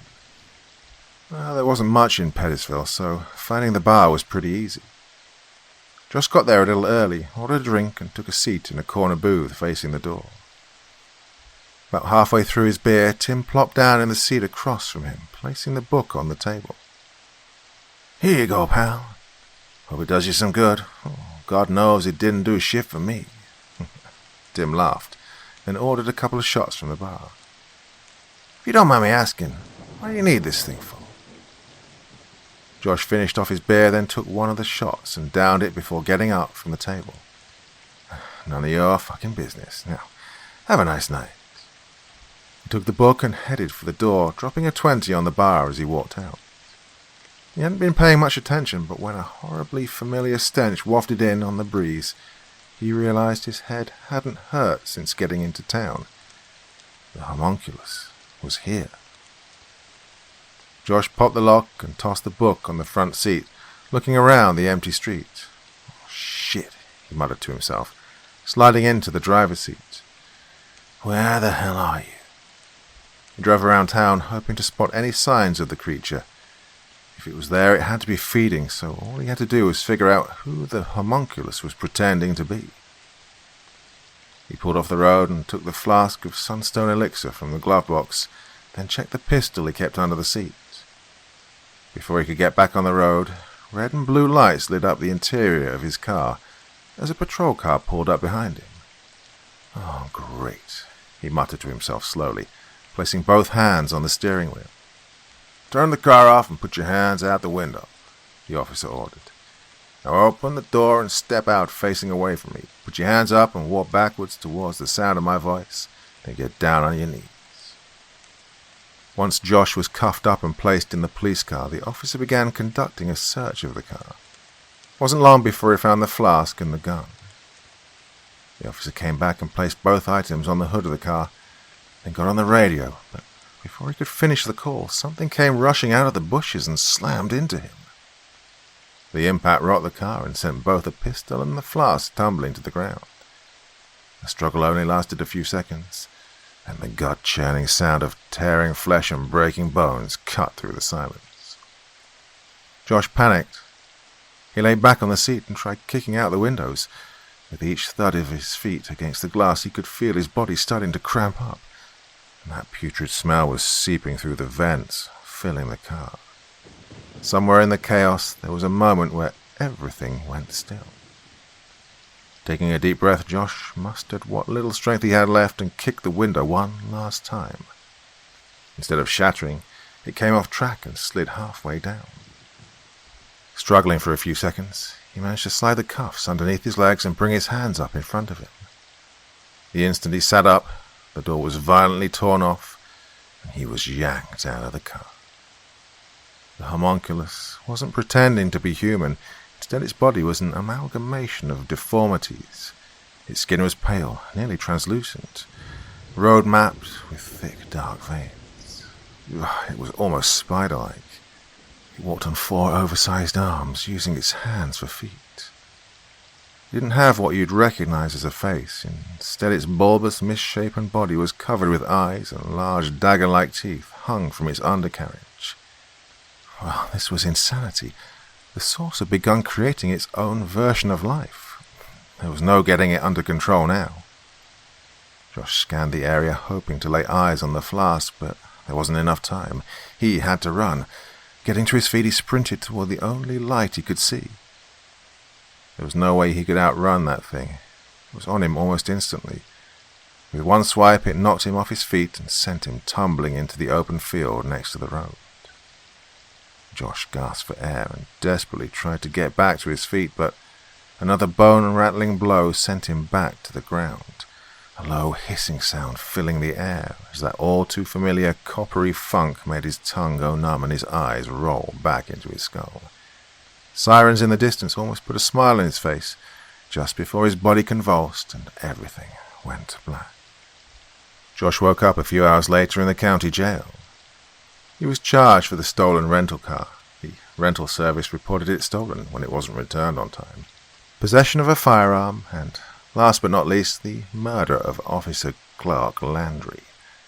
Needless to say, he spent the next several hours having the shit beat out of him by several highly motivated, very pissed-off police officers. And when they couldn't get a confession out of him, they left him in a battered heap on the floor of his cell. The next morning he was awakened by a voice he had hoped to never hear again. "Hello, Mr. Allen." Hermes. Josh sat up and spat out a gob of his own blood on the floor. "What are you doing here, Hermie?"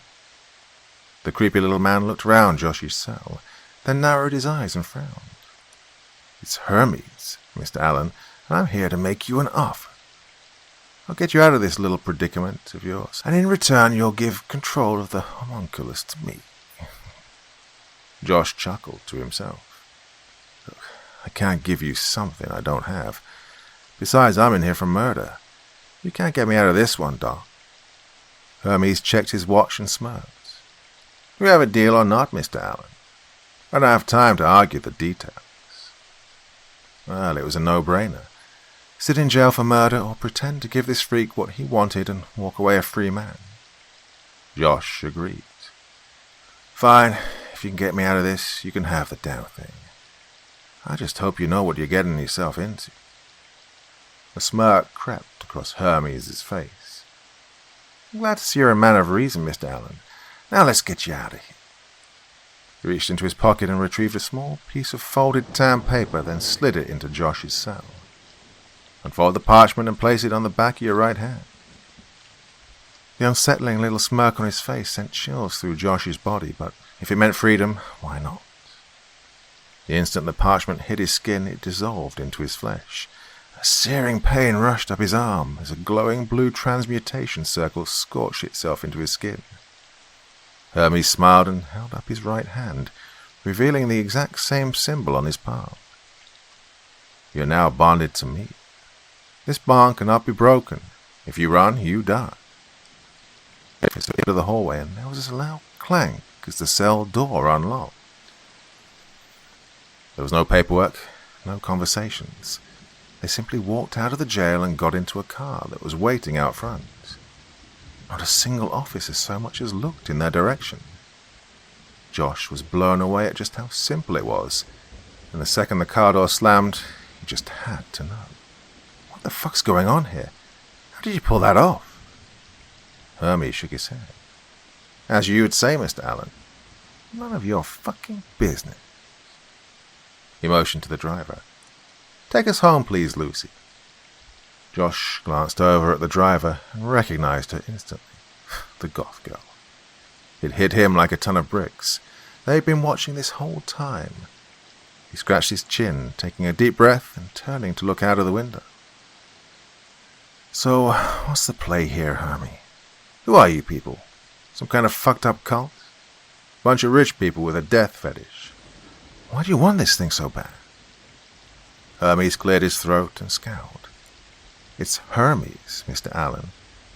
Since you're in such a talkative mood, let me ask you a question. Why didn't you get rid of the creature after it killed Eliza Stewart?" Josh froze. How did he know that? I don't know." He stumbled through his words. "Shit got crazy. I wasn't able to control it. When it finished what I directed it to do, it tried to kill me." Hermes laughed. "You still don't get it. The homunculus can't kill you. You're its only link to this world. But that won't stop it from hurting you or driving you crazy enough to kill yourself." Josh stayed quiet for the rest of the trip. After an hour or so, they arrived at a large house on the edge of town and exited the vehicle. Once inside, Josh was given fresh clothes and a hot meal. After that, he spent the next few hours wandering around the house. It was filled with strange paintings and large display cases that looked like something out of a museum. He stopped in front of a large display that only had one thing in it, a glass cylinder. Inside of the cylinder was something Josh knew all too well. It was a homunculus in its blob state. It was clearly dead, underdeveloped and misshapen, a failed attempt. Hermes' voice startled him from behind. "You know what really bothers me? A novice like yourself was able to accomplish what so many skilled practitioners could not. It's infuriating. I spent years attempting this and failed countless times. Yet here you are, nobody with the key to our future." The tone of his voice made Josh chuckle. "Well, Hermie, I don't know what to tell you. Maybe I'm better than you. Maybe you just suck." Hermes frowned and let out a grunt as he turned to walk away. Come with me, Mr. Allen. It's time we get started. Over the next few days, Josh, along with Hermes, Lucy, and Tim, searched Pettisville for any signs of the homunculus, and came up empty until they reached a neighborhood development project run by a man named Pierce. According to him, several members of his crew were gone missing, and there had been quite a few unexplained deaths since they began construction. But when he mentioned being contacted by Thomas Gentry, Josh knew they were in the right place. The second they were back in the car, Josh let the others know, but Hermes didn't seem all that surprised. According to him, they'd been watching Pierce for a while on a different issue, but it made complete sense the creature would be drawn there. Josh didn't bother asking for details. He didn't care. As long as this was about to be over, he was content.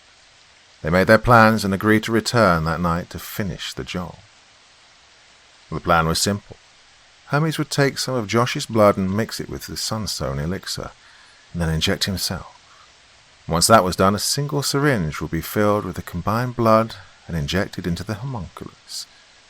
Since the creature couldn't kill him, he'd have to be the one to do the injection.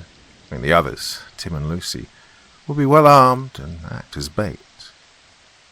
Once the creature was injected, Hermes would break their bond and Josh would be free to go.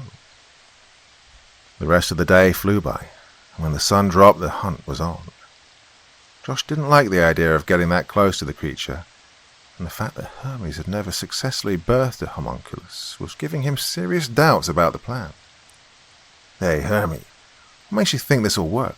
Your track record makes me feel like this is going to get us all killed. What makes you so sure? Hermes paused, clearly agitated, and took a deep breath. I'm afraid the details might be a bit too much for you, Mr. Allen. Just know my technique is second to none. Josh nodded his head, looking over at Tim and Lucy, who were strapping on riot gear and loading assault rifles. Just so we're clear, Hermes, no matter what happens, once I've done my part, I am out. Hermes smiled to himself. Well, believe me, Mr. Allen, I'm counting the minutes. They arrived at the construction site a few hours after sundown. The overpowering stench of urine and copper again made it obvious the creature was there. But where?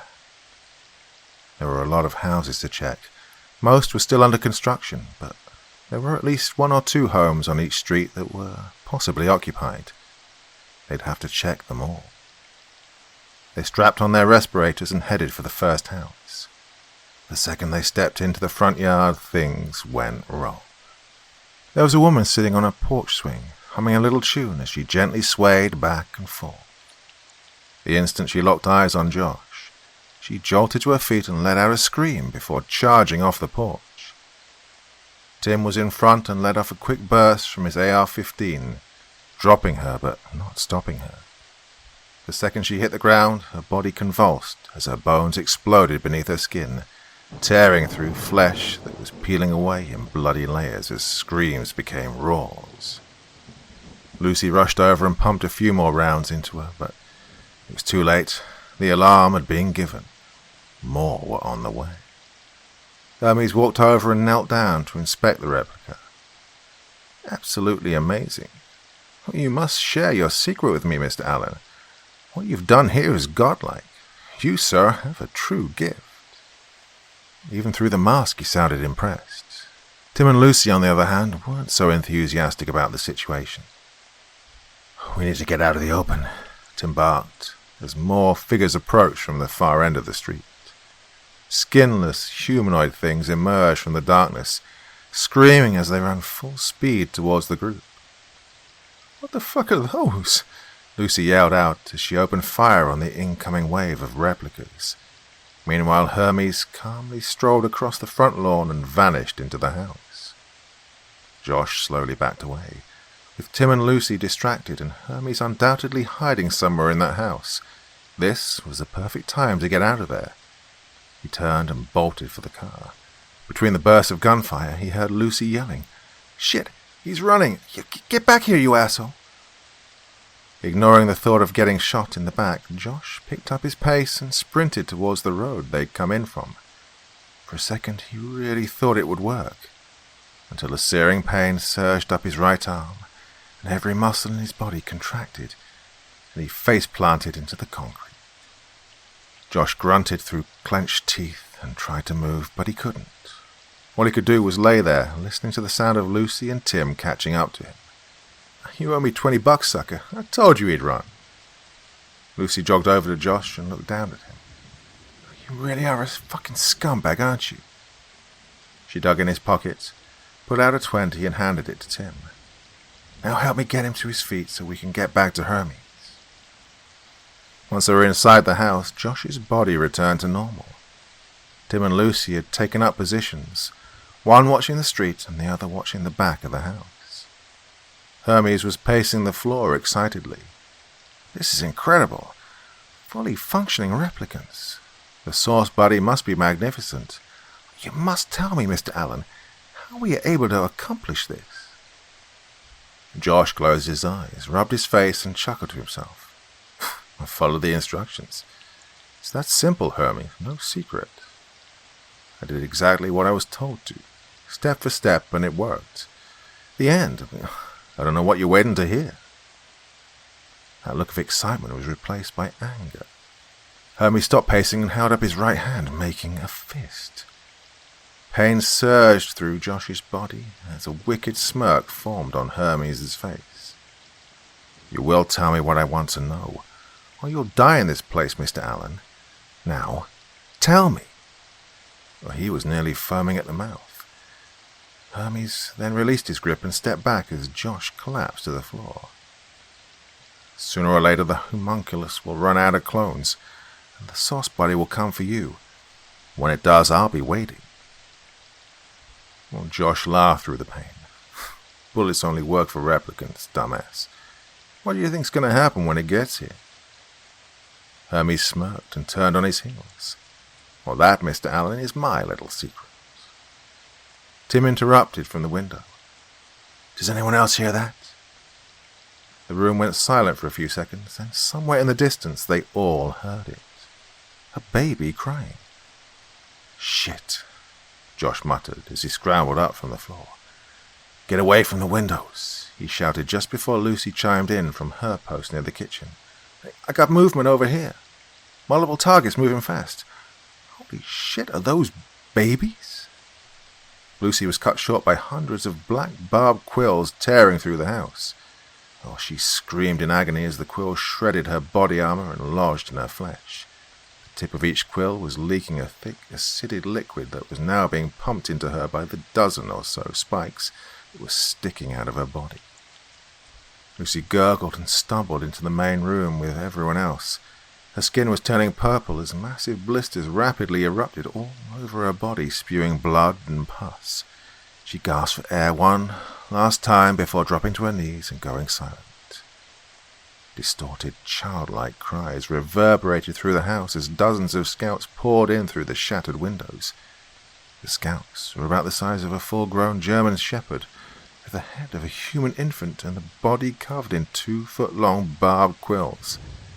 They walked on all fours, but had well-defined arms and legs. A childlike face peeped around the doorframe and let out a screech as more of them rushed into the room and piled onto Lucy's body. Tim opened fire, and the reaction was instant. In the blink of an eye, dozens of poisonous squills ripped through the room when the scouts exploded. Josh dove for cover behind a couch, but Hermes and Tim were standing in the center of the room. They both crumbled to the floor, screaming. Josh himself had been struck by 2 quills. One was sticking out just below his right hip, and the other had torn into his left calf. "Fuck," he yelled, ripping out the first quill from his upper leg, tearing out a nice chunk of flesh in the process. The wound pulsed and throbbed as a warm sensation rolled through his body, and the pain faded. The childlike squeals and wet cracking of bone drifted into the background. The sound of Tim gurgling and gasping for air and Hermes laughing hysterically echoed through the room. He sat up and almost effortlessly removed the second quill. Then, using the back of the couch, Josh pulled himself onto his feet. The scouts were gone. There was a trail of blood leading out the back door. Tim was covered in weeping blisters. A large section of his face had melted away, and there were 7 or 8 quills sticking out of his body, but somehow he was still breathing. Hermes stopped laughing the second he saw Josh standing. There were quills dug into his flesh, and yet he seemed almost calm as that strange little smirk crept back to his face. Josh glanced down in time to see the muzzle flash from a pistol gripped in Hermes' hand. His head snapped back as bits of his brain and skull splattered across the wall. Hermes dropped the pistol in his lap and laughed as Josh's lifeless body crashed to the floor. Hermes tilted his head back and chuckled to himself as a low hissing sound filled the room. He jolted upright, wincing in pain. The overpowering stench of copper and urine filled his lungs. He coughed and gagged, retching from the bile rushing up the back of his throat. His body seized so violently he bit through his own tongue and soiled himself before grinding his teeth until they shattered. Festering blisters rolled across his skin like ripples through water. Hermes screamed, praying the world would go black, but it didn't. From somewhere behind him a door creaked open, and a naked woman walked into the house. She had long red hair and pale, slick skin. She crossed the room silently and stopped, standing over Josh's body for a second before turning to Hermes. She slowly walked over to Hermes, knelt in close and whispered into his ear, her voice a low, guttural growl. "I'm so hungry."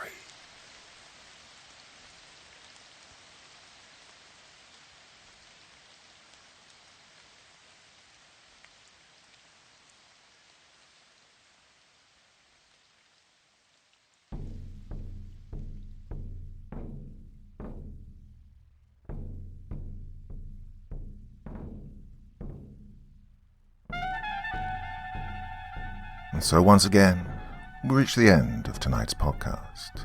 My thanks as always to the authors of those wonderful stories, and to you for taking the time to listen. Now, I'd ask one small favor of you. Wherever you get your podcast from, please write a few nice words and leave a 5-star review, as it really helps the podcast. That's it for this week, but I'll be back again same time, same place, and I do so hope you'll join me once more. Until next time, sweet dreams and bye-bye.